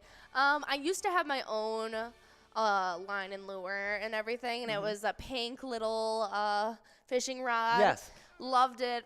It wasn't more so fishing with my dad, but there was a pond or a little lake that was in the condominium complex that my grandpa lived at. Really? And they would put fish in there for all the kids to fish during the summer. And so Hunter and I, my brother, would always go out there and fish. And so probably when I was like 10, 11. That was the last time you went fishing? Yeah. Interesting. I want to go fishing soon. I would love it. It's been probably 2 years since I went seriously fishing, and it's been a while since I just went like fun fishing, like where you just cast the line and you're not really trying to catch anything. I've been with my dad while he's fishing, where we go kayaking together, and then I'll like read my book in the middle of the lake, or I'll just like go kayak my own way through like the canals, and he'll go fishing, and then we'll meet back up and eat whatever, or we'll go on his boat. He just like completely gutted it, revamped it, did the whole thing inside to out. He did it himself, and so he's really happy about. Sorry, I just saw Ben Franklin get slapped in the face with some money in this game. If you want to know, it's Make It Rain. Make it rain. But we used to go out on his boat while he would go fishing, and even when we were on vacation, he would rent these like boats, the center consoles, or he did get the charter boat or anything. Yes. And that would be a lot of fun as well. But I haven't actually partook in the fishing myself. I just know a lot about it. Yeah, I want to try fishing again. I'm not too good at it, but I think it's just a really, really fun pastime to get into. Absolutely. But we do have a little reminder for you guys, as when you're playing Pilot games, we love to see those player picks. Keep going. Yeah, we love seeing those player pictures. And when you win a giant jackpot, hold your jackpot message up and let us see your smiling face. You can send us pictures on Facebook or by emailing them to jackpots@pilotgames.com or posting them onto any of your social medias with the hashtag PilotGames. Absolutely. You want to show them that picture of Mark taking home $75,000? Yes, I do, as there we are, Mark, with that great jackpot. But before we do so, we do have a great game that we're getting into. $309 available on this one. That means if we don't give it out in 60 balls or less, it'll be clicking up from 60 to 64 balls or less when we get into that game number 16. 15 or 16. Yeah, we're somewhere around there. Really exciting stuff. And we got 21 balls away for some of these players as they're trying to get that great prize. Absolutely. But we also have that major as well as that mega still on the line for you guys. So you don't want to discredit those. It's going to be some great jackpots we're trying to give out. Yeah, super, super good stuff. And we're super excited about our Minnesota Vikings. And we have the 6 most exciting Vikings moves of the 2022 offseason. All right. Well, number 6, they are happy about signing Jordan Hicks. I think Jordan Hicks was a great pickup for our team. He's got that mixture of coverage plus run support in that defense. That's going to pair so beautifully with Eric Kendricks. I think also one of the biggest reasons that Jordan Hicks is a reason reason to get excited is his health. He Okay. stays healthy. He's one of those guys that doesn't get injured, is an iron workhorse kind of thing. And so getting him on this team where we struggled with injuries on our defense just this past year, getting a non-injury prone player like him is a huge addition. Absolutely. It's going to be a great one. Number 5, they're paying Danielle Hunter to stay. I think that's a great decision. I mean, elite pass rushers are at a premium in the NFL right now. That is the key to defenses, and Daniel Hunter is young and does that is one of the best pass rushers in the entire NFL at his age. I think Daniel Hunter staying in the purple and gold is important for us to have a long-term success. Now we just have to get his health fully ready and him to play a complete season. Absolutely. And next up, number 4, letting Anthony Barr walk. Yeah, now the actual... but before we get into this, we got Grizz taking home a jackpot of $379.10. Good job, Grizz, over at the Incline Station Bowling Center.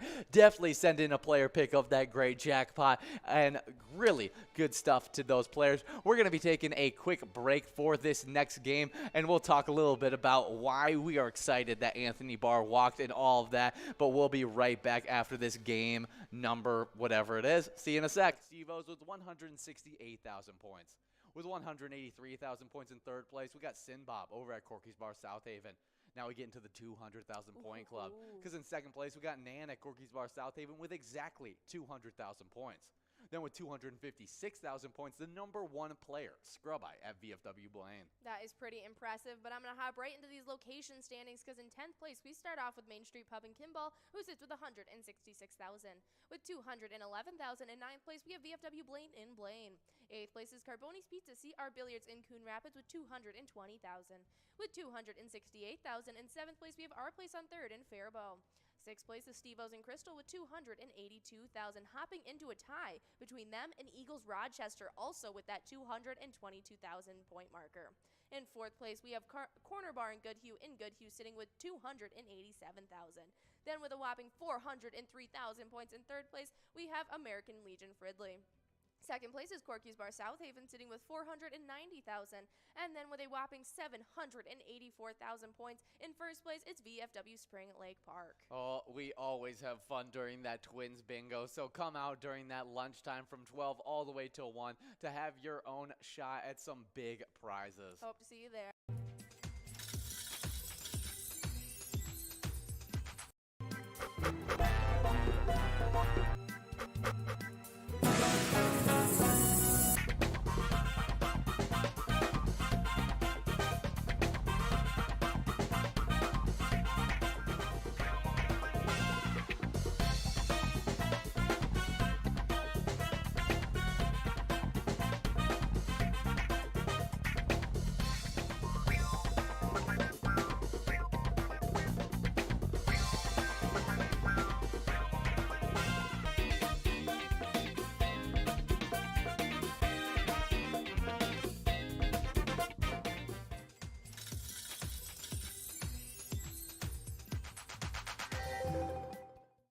Hey guys, and one of my favorite parts of being here is being able to give out huge jackpots to you guys, but we weren't able to be here during the weekend, and so let's highlight some of those jackpots that went out during the weekend because we had some big ones. Absolutely, and we start off with a bang with the biggest jackpot of the weekend on Friday, who went out to the Crazy Kid at the Tasty Pizza Hangar 45, who got to take home a whopping $35,310.85. Good job. We also had Shmee over at Hollandale 3-1, taking home $1,050.65. Nicely done. Next up, we had Cam 284 over at the Maple Lake Bowl, who took home $611.25. Then the final jackpot on Friday went out to Nut over at Casey's Saloon, taking home $627.40. Absolutely, but Saturday got started off right as Cobber 89 over at the Club 57 Starfire Grill, who got to take home $5,313. Then we had DCT over at Red 5 Fox Tavern, taking home $648.70. Nicely done. Next up, we had P&J over at the Wild Bill Sports Saloon in Blaine, who took home $1,626.85. Yeah, as the final jackpot on that Saturday. Nope, we had one more. We did have one more. I'm That's right. getting too ahead of myself. DDKC over at American Legion Ashby took home $827.20. Good job as the final jackpot on Saturday. That's right, but Sunday got started off right, as well as Freakin' over at the Tasty Pizza Hangar 45 got to take home $10,419.84. Second largest jackpot of the weekend. But the final jackpot of the weekend went out to Rick's over at Elmdale Watering Hole, taking home $656, giving us 492 total jackpots in this season 11. We're working towards that 500 jackpot amount. We'll see if we can hit there this week. Super exciting stuff. And remember, when you play Pilot games, your community wins. Yeah.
Hey guys, and we are here in this game of Jackpot Hunter. I was about to say Lucky for Bingo like we're at the start of our broadcast, but that's what we're going to be ending our broadcast with, so definitely stick around. But we're in this game number 16 of the broadcast, and that minor prize is at $91. You can win it in 52 balls or less. That major prize is at $7,065. You can take home in 49 balls or less, and then that 44 ball or less mega prize that you can take home 100 grand in. Absolutely, but we just finished off that game number 15, and we had a couple winners splitting up a win, as we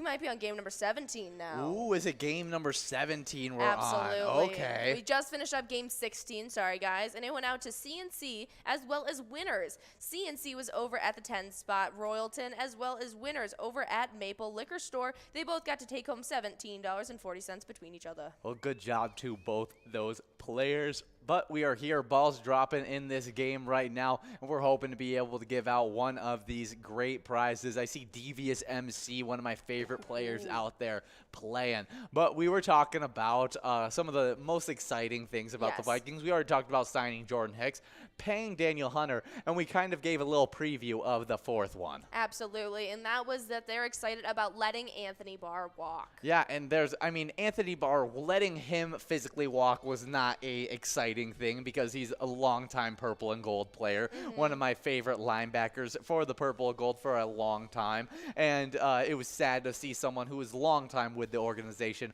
walk away. But the exciting thing about it was that it cleared up a lot of cap space for us to be able to make things like paying Daniel Hunter, and even this the third most exciting thing that happened in this season. That's right, and it leads you right into it. The third thing that they're excited about was signing Zadarius Smith in free agency. Yeah, one of the best pass rushers in the NFL over the past, outside of last year, the last 2 years before that, he had been so dominant in getting after the getting after the quarterback, and then mixing that with him and Daniel Hunter should be one of the best pass rushing duos in the entire NFL. And like I said, in the NFL, getting after the quarterback is one of the most important pieces of a defense, and those two can get it done with the best of them in the NFL. And so I'm super excited to see those two work together, as well as just seeing Zadarius Smith in this defense and seeing how they would like to work him, as he's one of those players that kind of moves all over the defensive front. He sometimes plays D tackle, he sometimes plays outside linebacker, D end. He moves all over the place to get after the quarterback, and I'd love to see how this Vikings team plans on using him. Absolutely. But the second thing that they are most excited about is hiring Kwefi Adolso-Mensah as the GM to replace Rick Spielman. Yeah, I think he has some great mottos. I know we've talked about it, and you've even talked about how even though you don't know a lot about football, you love the way he thinks about running an organization. We do have a winner, Paul, over at Lucky 13 Bloomington, taking home $37.20 on that one. Nicely done. We're about to begin enrolled in a game number 18 now, and that minor is going to be moving on over. Let's get that over $100, guys, so we can get that up to 56 balls or less for you guys. Yeah, I absolutely love his mentality, the way he brings everyone into his decision-making. The open communication between player and GM is huge. I think the fact that he just wants to have everyone involved in it, and it just seems like kind of that family mentality added in with the fact that he is led by analytics, and I think that's the way that the NFL is going. I think more analytics, the better. I think and he has that nice little middle ground where he's going to really follow the analytics, but he's also going to find those really, really good players and take the risk where they are necessary. Absolutely. And also it's going to come into play as our number one thing that they're most excited about is hiring Kevin O'Connell to replace Mike Zimmer as head coach. Didn't Mike Zimmer typically lead with anger? Yeah, he led with anger. He was more of that hard-nosed coach. Yes, like Byron Buxton is. You're talking about Byron Buxton is a baseball player. Is it? Yes. Who am I talking about? You're talking about Bill Belichick. Yes, that's the one. Another double B name. Bill Belichick. Potato, tomato. Potato. Yeah. Yes, he kind of led in that similar kind of style where he really is a hard-nosed coach getting after his players, where I think we're bringing in a little bit more of that fun-loving, competitive atmosphere that I think Kevin O'Connell is going to bring in. But I think the biggest thing with Kevin O'Connell is that he brings an entire offensive new system that's going to really develop this offense into one of the elites in the NFL. We talk about all the exciting things that happened in this offseason. You notice that it's a lot to do with the defense. We fixed up with Jordan Hicks getting at that linebacker position, paying Daniel Hunter, signing Zadarius Smith, and then with our first 2 picks in the NFL draft, drafting 2 DBs to fix up that defense. The fix for the offense, which we already had an elite offense, is hiring Kevin O'Connell. He is a genius when it comes to the offense. What he did with that Rams offense over the last season was really, really good. Now we got to see if he can do it outside of being under the genius mind of Rams head coach. I'm blanking on his name right now. Sean McVay. Sean McVay, yes. Yeah, and so hopefully he can do that same thing, giving Justin Jefferson those same opportunities that Cooper Kupp had, maybe even working Adam Thielen into that role as well, because I think they both can play a little bit of that elite pass-catching slot receiver. Absolutely. I love the clips of Sean McVay. Is it him that always has to get pulled back by Yes, a shirt? he has a coach that is only assigned To make sure. to grab his belt whenever he walks out. You know how I talked about Corey grabbing players and making sure they don't walk into unrestricted areas.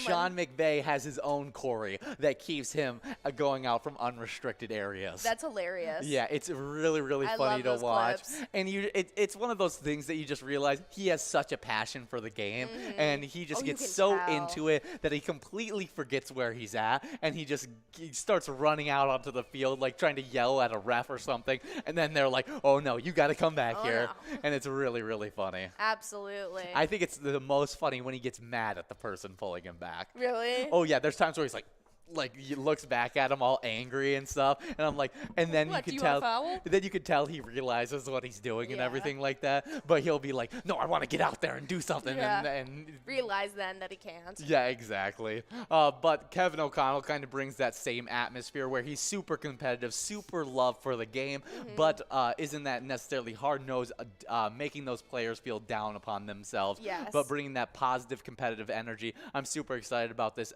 Vikings team, and I think we should have a huge improvement heading into the next season. Well, if you want to show some support before next season gets underway, you guys can play Vikings Victory at any time. It is an awesome tried and true OG E-Tab game that we all know and love. You can pick a lucky letter in that skull bonus round and win some big prizes. Yeah, Vikings Victory was the first E-Tab that was being highlighted when I actually came in on Pilot. Fun fact. Aw. Yeah, little fun little snippet there. Little throwback. Yeah, love that Vikings Victory game. Has USA Bank Stadium in the back. It's really, really fun. But we do have 60 balls dropped on this game right here. Game number 18. 18 already. And that means we're giving out a $37 must-go prize. We'll see if we can be giving out in these next few balls. And it's already clicked over 64, which it normally doesn't do so. And there's the winner. There it is. Lucky one over at All-Stars Toddler, as well as Brother Nate at the Chart House, all splitting up $37 between the three of you.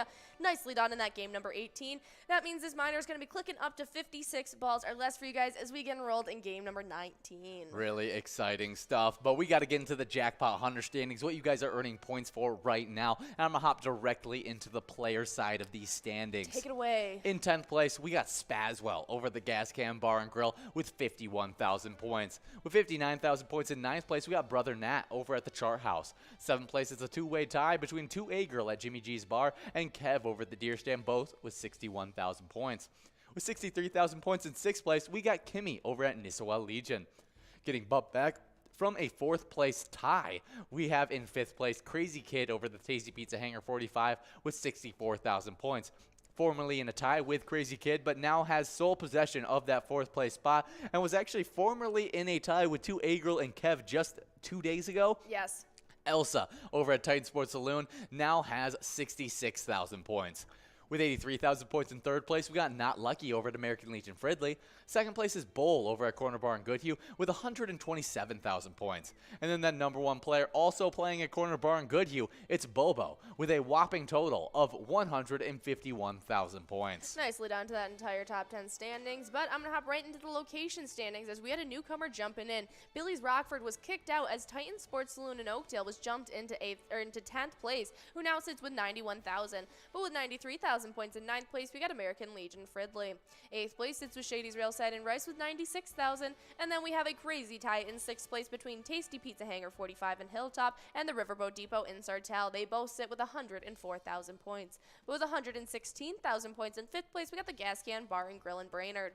Concordia Lanes in New Ulm sits in 4th with 127,000, but with 202,000 points in 3rd place, we got Carboni's Pizza CR Billiards in Coon Rapids. 2nd place is VFW Spring Lake Park with 240,000 points, and our number 1 location is Corner Bar in Goodhue, if you guys couldn't have guessed it by now, with a whopping 395,000 points. When do they get into this 400,000 point club? I made the prediction this morning that by Monday morning we're going to see them there. I'm going to say by tomorrow. Tomorrow. Okay. I'm just gonna say that there's 5 Corner Bar and Goodhue wins that are gonna happen at some point during today's games. I don't want to check it out because I want to be surprised when we come in tomorrow, and that way I don't get my heart broken by the time we leave the studio today. But we do have balls dropping in this game number 19, as we have $42 on the Musco, $188 on the minor, and 56 balls or less, and a major prize of $7,143. They can take home in 49 balls or less, and then obviously the mega prize, 44 balls or less, to take home 100 grand. Absolutely, but we got some celebrities that were born on this day that we wanted to let you guys know about. And on this day in 1907, John Wayne was born. His birth name was Marion Robert Morrison. He was the American actor known for the Green Berets as well as True Grit. Yeah, I know. His nickname was the Duke. Really? I mean, famous for those old Western classics. Absolutely. Just did a bunch of Western movies and killed it in a lot of them. Is one of those iconic Western actors. Yeah, he won quite a few awards, like the Academy Award for the Best Actor in the Leading Role, as well as so many other ones. Definitely very impressive. Definitely a lot of different works he did. Yeah, really, really cool stuff. And his net worth was $50 million, even though his career ended a lot earlier than that. That's crazy. $50 million to make during his time. Really, really cool stuff. Absolutely. For how big of a man he was, he only wore a size 9 shoe. Yeah, 6'4" and only wore a size 9. Yeah. Yeah, very similar to Big John. Big John kind of has that same little thing going. It's not as drastic as he's only 6'2" and he wears a 10.5 shoe. But really, really funny stuff. But John Wayne's famous line is talk low, talk slow, and don't say much. That's hilarious. Yeah, I like that phrase. He has a few other ones. A man's got to do what a man's got to do. Yeah. Where Burning Daylight came from him. Really? That's awesome. That's so cool. Hey, all battles are fought by scared men who'd rather be someplace else. Amen to that. Yeah, amen. Definitely some great stuff. Happy birthday, John Wayne. Definitely an acting legend. Next up, born in 1913, we got Peter Cushing. Before we get into that, though, we do have some winners. Absolutely, as Miss Scraw 15 as well as Darren NN are both taking home a little bit of that big Musco prize. You guys are splitting up $42 between each of you. 21? Yes. Yeah, $21 each. Good job to both of those players getting the win. And now we're getting rolled into game number 20. Hopefully, as we're getting into that game number 20, that minor prize can get over $200. So that game number 21, oh yeah, it's already over $200. So that in game number 21, it'll be clicking up from 56 to 60 balls or less. But let's talk about Peter Cushing, the English actor. He plays in Dracula, Star Wars, and Doctor Who. He is in so many things, spanning all the way back to like the 1950s, maybe even earlier, all the way through the 2000s. Yeah, a very, very iconic actor. He was included in 100 films and had as well as many television, stage, and radio roles. Wow. So 100 film roles that he was a part of. That's insane. Yeah, really, really cool stuff. Does he play Dracula in Let's take a peek. No, Christopher Lee plays Dracula in that one, as he plays Abraham Van Helsing. He plays Van Helsing. Yes. The Vampire Slayer. Oh, that's what that is. Really, really cool stuff. I know him very, very iconically for his role in the Star Wars series. I was going to say. As he's in the 4th one, as well as Rogue One. Yeah, he's in a lot of the movies, as he's a main part of those series. I'm trying to remember what character he plays, exactly the name, but it's one of the main helpers of Darth Vader. Oh, he's not listed. Yeah, I gotta find exactly his character in that. But we are getting enrolled in a game number 30 now. We got that minor jackpot at $260. Nicely done. Let's get it even higher, maybe even over $300. So if it doesn't go out in this game, it's going to be clicking up quickly for you guys in game number 21. Yeah, although he was not a fan of science fiction, he actually took on the role because he believed the audience would love Star Wars and enjoy seeing him in the role as Tarkin. Yes, Wilhoff Tarkin. Yeah, main parts of that Sith army type thing. Yes, he was put in charge of the construction of the Death Star. Yeah, really, really cool stuff. Happy birthday, Peter Cushing. Next up, we got in 1920, Peggy Lee, also known as her birth name, Norma Dolores S. Storm, and she was an American singer known for Fever, Is That All There Is? She was a songwriter for Manana and an actress in Pete Kelly's Blues, as well as Lady and the Tramp. Yeah, she plays Peg in Lady and the Tramp. Really? She was also in quite a few other things. Yeah, I mean, really. She sings the original Big Spender. Really? That got revamped, reused in all these different tracks. Yes. She is the original voice that sings it. That's cool. I mean, Peggy Lee, very, very iconic. I didn't recognize her by name, but I definitely. Did the Siamese Cat song in Lady and the Tramp. Oh, no. We are Siamese, if you please. That's that one? so fun. That is so fun. She's a tramp. She did so much for the Lady and the Tramp. Oh, she did a bunch of the music for it? Yeah. That's so cool. That's no wonder she's listed under Peggy. Huh? She's listed under Peg. She's a character in it. Who's Peg? Yeah, Peg is a fluffy-eared white dog that is in the movie okay. that she plays as. Yeah, here's Peg. Oh, wow. I completely forgot about that dog. Yeah, really, really funny. I don't remember most of the dogs outside of Lady and the Tramp. You don't remember Trusty? Itching his fleas? No, I don't. It's been so long since I've watched Lady and the Tramp, to be honest, that I'm almost ashamed with how little I remember from the movie. I haven't watched it in a very long time either. As soon as I watched it, I loved it. But you know what I loved more when I was a child? What? The Aristocrats. Ah, yes, that was a really, really good one as well. Both of them I didn't watch a lot as a kid, to be honest. Oh, I liked the both of them. Aristocats. Really enjoyed both of them. I think we had both of them on CD. No, we had both of them on VHS. Yeah, we had both of them on VHS, which was super, super fun. But I didn't watch them nearly as much as I watched our CD movies. Yeah. I watched a lot of my old VHS tapes, a lot of the Disney films. But we got a couple winners between Divide at American Legion Shakopee, DVK at Carboni's Pizzeria and Pub, Oak Park Heights, both splitting up that Musco prize, $59.80 getting split between the both of you.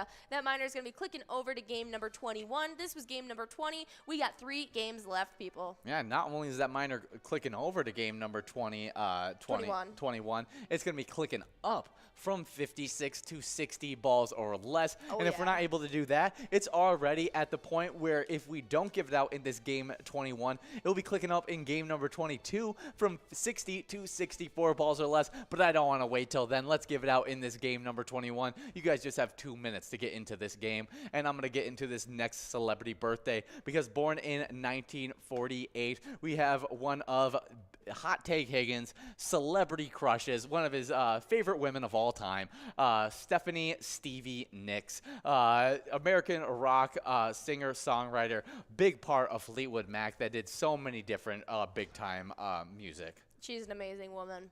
I do not blame John in the slightest for being in love with her. I am as well. She is incredible. I love anything that has to do with Fleetwood Mac and Stevie Nicks. She is the original witchy woman. She is great. I didn't know who Stevie Nicks was until John. Really? Fun fact. I had no idea that it was a woman. Like, to be honest. Like, if someone told me Stevie Nicks, I probably would assume that it was a man. Stevie Nicks actually makes a cameo appearance in American Horror Story. Really? Yeah, I would have never recognized her in that. You didn't like the season she showed up in. Oh, really? Yeah, I was cuffing. I watched it all. She's the original witchy woman. I watched all of it. I just didn't recognize her at all. Super funny stuff. Absolutely. Yeah, so I mean, now I have an appreciation for her because I've learned so much more about all the great music that Fleetwood Mac in general has made. So happy birthday, Stevie Nicks. Do you have a favorite? No, I don't know the music well enough to have a favorite of Fleetwood Mac. Fair enough, fair enough. Yeah. So happy birthday, Stevie. My favorite is Landslide, if you were wondering. Okay. It's a good one. There's a lot of good ones. It'd be really hard to actually say which one's my favorite, but that one's definitely up there. Yeah, definitely a top tier one of those songs. I really only know the songs by their beats, and so I wouldn't be able to tell you at all what the name of the song is or whatever it is. Absolutely. But happy birthday, Stevie Nicks. You're a wonderful woman. Absolutely. And so up next in 1949, born on this day, we got Hank Williams Jr., the American country singer-songwriter known for All My Rowdy Friends, Honky Tonkin', and There's a Tear in My Beer. Yeah. He was even named after his father, who was famous as well. Yeah, Hank Williams. Yes. Just an absolute legend. The Hank Williams Jr. obviously made a name for himself as well, doing a lot of big-time things. Will made a hilarious joke that made me laugh, and he was like, tears in my beer, that's just gonna water it down and then make it Bud Light. And I was like, and that made me crack That's up. funny. Definitely some funny stuff there. But yeah, he has a different name that he goes by, but yes, son of the legend Hank Williams. Bacchus? Yeah, that's, I guess, another name that he goes by. Bocafus? Bocafus? Something like that. Oh, but it looks like a country boy can survive, family tradition, All My Rowdy Friends, country state of mind. I mean, so many big-time hits that Hank Williams was able to make in that country genre. Absolutely. So happy birthday. Next up, born in 1951, we got Sally Ride, an American astronaut, and was the first woman to go into space. I always think whenever you're the first to do something in space, that is absolutely ridiculous. And not only was she crazy going into space, but had a great last name for it, being Sally Ride. Absolutely. She was the third woman overall to ever venture into space, but the first American woman to ever do so. Wow, that's so cool. Absolutely. She joined NASA in 1978. Well, happy birthday, Sally Ride. Absolutely. She's got many different books she's written, things of that sort. She is definitely a crazy, crazy accomplished woman. But we are creeping towards this jackpot of $381. We'll see if we can give it out. It doesn't look like we're in line to take it home, but I never know with that rolling screen right here. Last opportunity to do so, or else we're clicking over to a not so bad Musco prize of $94.20, and that's what we've clicked over to, as we got a bunch of players 5 balls away. Absolutely. But next up, whoa, there it is. Elmer Fudd, Grunt, Player, all splitting up that $94.20 Musco prize in this game number 21, and that means all these jackpots are continuing to grow into this game number 22. Absolutely. And so we're definitely going to be giving it out in this next game. But next up on this day in 1964, Lenny Kravitz was born, the American musician who holds the record for most Grammy Awards for Best Male Rock Vocalist Performance from 1999 to 2002. Wow, what a dominant run of winning that award. He's very, very iconic singer that has a very distinct look. Very distinct look. Yeah, he incorporates styles of rock, blues, soul, R&B, funk, jazz, reggae, hard rock, psychedelic, pop, folk, as well as ballads. That's awesome. What a crazy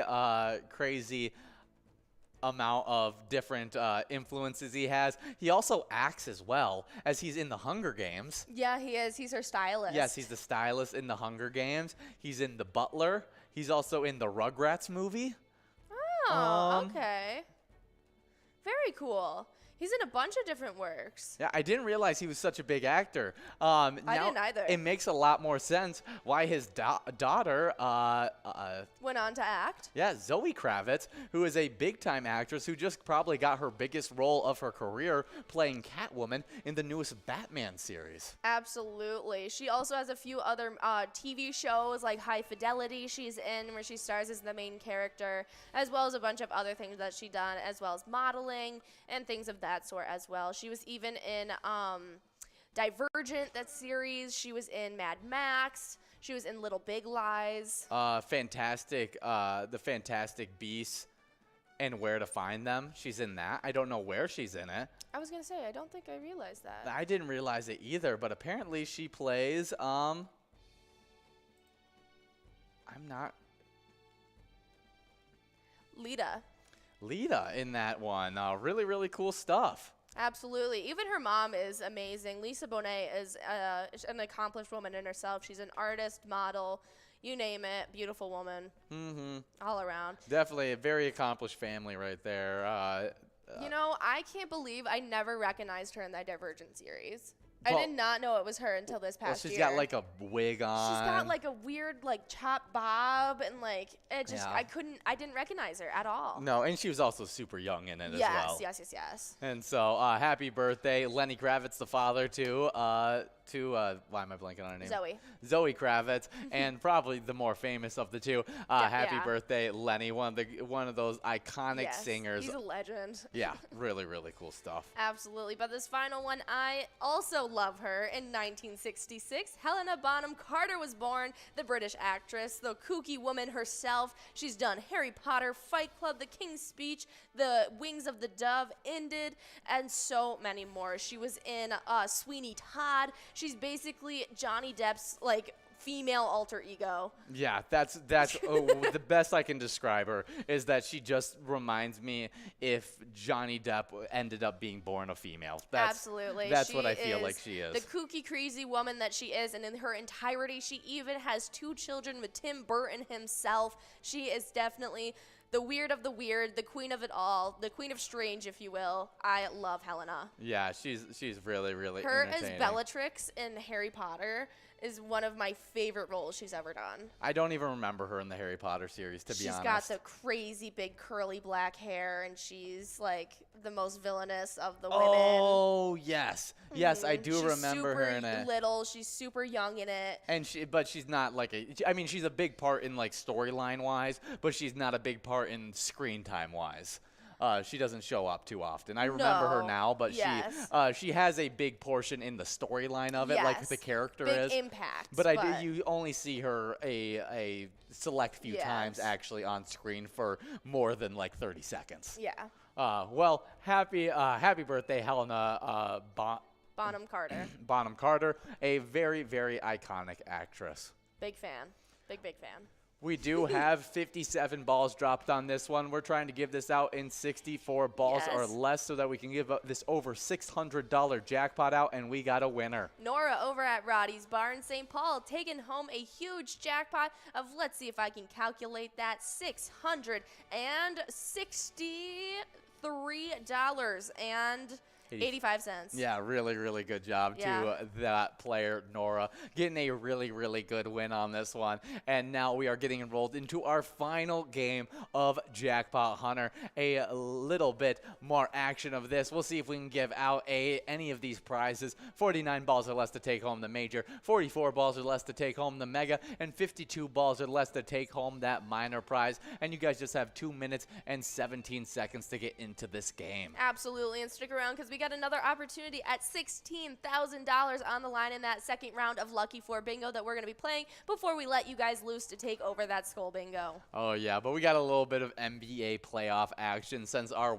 Minnesota Timberwolves have been kicked out of the NBA playoffs. That's right. And right now in the conference finals, you got the Dallas Mavericks taking on the Golden State Warriors tonight as the Golden State Warriors lead 3-1 in that series. Do the Dallas Mavericks send it to a Game 6, or does the Warriors end the series right here, right now, and go on to the finals? I'm going to vote the Warriors. Warriors? Mm-hmm. Okay, that's the better pick. I'm going to go that the Dallas Mavericks last one more game at least, and I do think that the Warriors are going to end up winning that series, but I think the Dallas Mavericks make it at least hang in on the playoffs just for one more game. Mm-hmm. But tomorrow, the Heat are taking on the Celtics, which just had a fun matchup where they were tied 2-2 heading into that game number 4. Did I get that prediction right, that the Celtics won? Yeah, Celtics ended up getting the win 102-82 in that game, dominating with a 20-point victory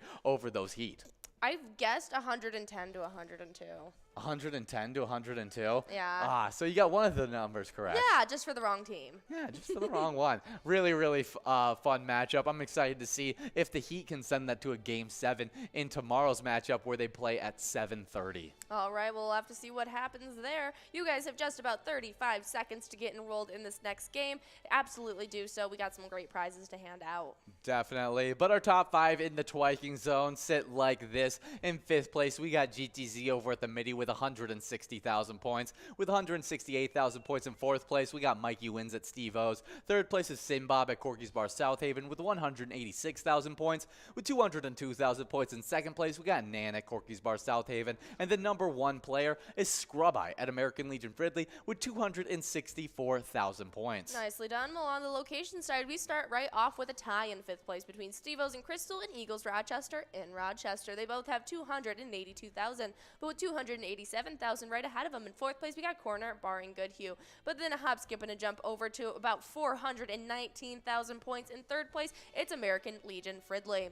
2nd place was Corky's Bar South Haven with 495,000 points, closing in on that 500,000 point club, but with 808,000 points. In 1st place, we got VFW Spring Lake Park. Well, good job to all those locations and players in the Twiking zone. We got some fun movies released on today, as in 1995, Casper was released. Absolutely. Is that the original one? Yes, it is so good. It's got really young Christina Ricci, where her and her dad, played by Bill Pullman, move into the haunted house with Casper and his 3 uncles. That's awesome. It's so good. Love Casper the Friendly Ghost. One of my favorite kid cartoons turned into a great live action. My favorite little kid Casper movie was probably Casper Scare School. Did you ever watch that one? I don't know if I did or not. It's so good. He goes to a Scare School academy with a bunch of other ghouls and monsters. Yeah, all the animated movies of Casper I only watched probably one time. I think I've seen Casper Meets Wendy maybe, but I think Casper Scare School and the original Casper with Christina Ricci are the 2 that I only watched. That's cool. Well, the original one came out today in 1995. Absolutely, but next up in 2006, X-Men The Last Stand was released. Yeah, I'm not 100% sure on what was in this X-Men Last Stand one. This is the big fallout with the Jean Grey. Oh, this is a good one. This Jean is Grey, really good. played by, what's her name? Fairmay Jensen. Yes, really, really good actress. Femke Jensen, sorry. Femke Jensen. We just had Ian McKellen's celebrity birthday yesterday, and he plays Magneto in that one. And you got such a good cast So good. in that movie. And that may be one of my favorite of the X-Men series, if agree. I'm not talking about X2. X2 is so good. Love X2. It's so good, but I love this one as well. I think The Last Stand is probably the one I've seen the most. That's the one where Wolverine is like walking towards her. We got some winners between Larson at Pine Island Liquor Store, Kate Kim, Big T, and Sandra D, all splitting up that $47.80 must-go prize between you guys. Nicely done. That was our final game of Jackpot Hunter. We're about to be enrolled in that 2nd round of Lucky 4 Bingo. Yeah, hopefully we can give out that over, 15 grand jackpot? 16 grand jackpot in this game of Lucky 4 Bingo. Get enrolled in the next 2 minutes. But Last Stand is where Wolverine's walking towards Dark Phoenix. Yeah, Jean Grey, and he's getting like torn apart and everything like that. Okay, yes. And she's making it basically just go crazy. That's by far the one I've seen the most. Really, really fun movie. X-Men Last Stand, released in 2006.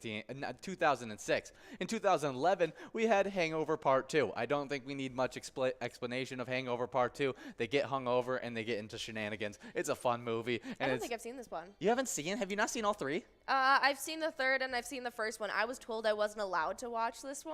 No. And so I just never did. Really? I'm a good kid. I listen to my parents. That's so funny. Yeah, Hangover Part 2. I don't necessarily remember. I only remember the first one, to be honest. Yeah. And the other ones are kind of just mixed together, and I'd probably throw some of those scenes into the first one. I do remember the 3rd one because it has the draft scene on the highway, and it traumatized me. You have no idea what you're going. Zach Galifianakis, Yeah. he is like, he starts off and it's all about him, and he just decides to buy a giraffe because he's got a wealthy family. Why not? And he's just driving on the highway, convertible car, giraffe in the back of the car, and he's just like, look at my giraffe, woohoo! Overpass. Oh, yes, yes. Okay, I remember this now. Next up, 2017, Pirates of the Caribbean, Dead Men Tell No Tales. We actually just watched this one. Yeah, just like a couple days ago. By far the worst of the Pirate of the Caribbean series. I disagree. That one with Penelope Cruz, where she dresses up as Captain Jack, where she's like impersonating him, trying to get a crew together. Oh, yes. With Blackbeard. Hated that one. No, this one is by far the worst. That CGI on the main villain was terrible. Was absolutely horrible. Not it their was best worse work. than the tentacles on. The tentacles were so good on not Barbosa. Was it Barbosa? I don't remember. That's on. That's for what's his name? For the. Oh no, that's Davy Jones. Yeah, that's Davy Jones. Yeah, Davy Jones. And so they did a really good job with that CGI, and then they just didn't do anything good for the others this one, and so it completely threw me off. And plus, I also didn't love the whole plot of it. Of like the treasure they were chasing after was kind of boring to me, being Poseidon's trident. Yeah, and it was very anticlimactic. It really was. Yeah, I think it's not the worst one, though. I definitely disliked the one previous. Oh, yeah, but we got balls dropping in this game of Lucky 4 Bingo. We'll see if we can give out this mini jackpot of $165. It is in line to do so. Let's see. Jennifer. Jennifer, you got to get it done right here. And we're moving on to a $4 must go. Jennifer, you got a high likelihood of taking this one home. There it is. Yeah, Jennifer getting the win. But we want to highlight Jennifer taking home $4. You got 2, 14, 61, and 62 on those lucky numbers. But we want to highlight a very lucky player who took home a huge jackpot over the past weekend.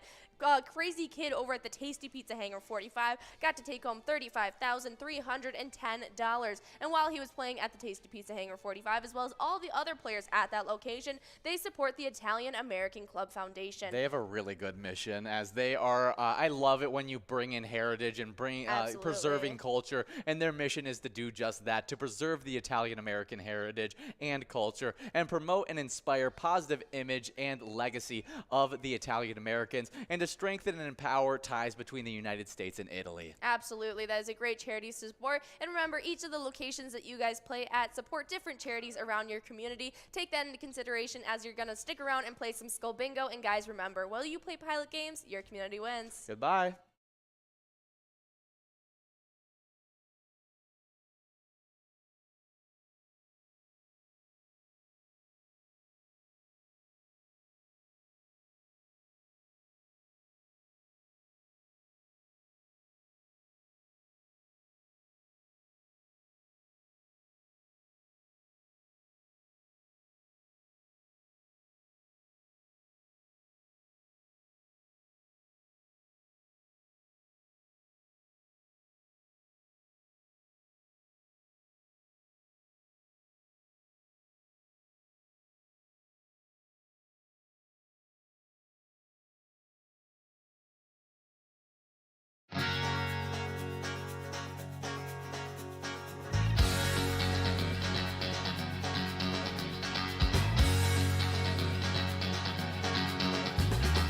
We're at the Ledge Amphitheater in White Park, Minnesota.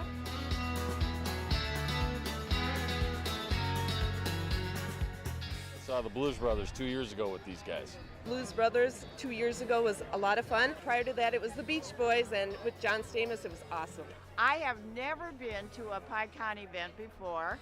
This is my first time, and I am loving it.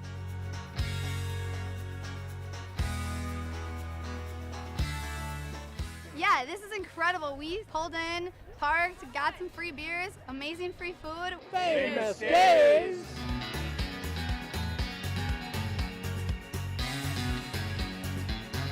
Hey everyone, Famous Dave here, smoking up the best ribs in America. Having a great time so far. We got a picture with John Randall. It's pretty awesome. John Randall is like my favorite. Skull, skull, skull, baby! Really cool seeing John Kriesel. Really cool listening to him talk and his story. This is my first PyCon, and I've had a blast.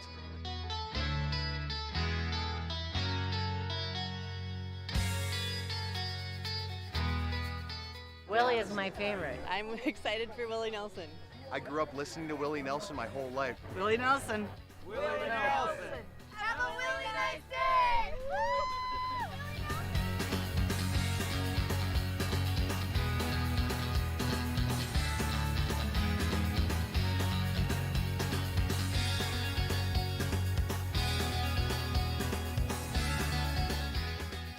entertainment, the people watching, cocktails, t-shirts. Drink and eat and be with everybody. Fabulous experience. Either way, I don't know why you would miss this. That's all I gotta say. He said we're making sure to come every year. Get your butt here, man.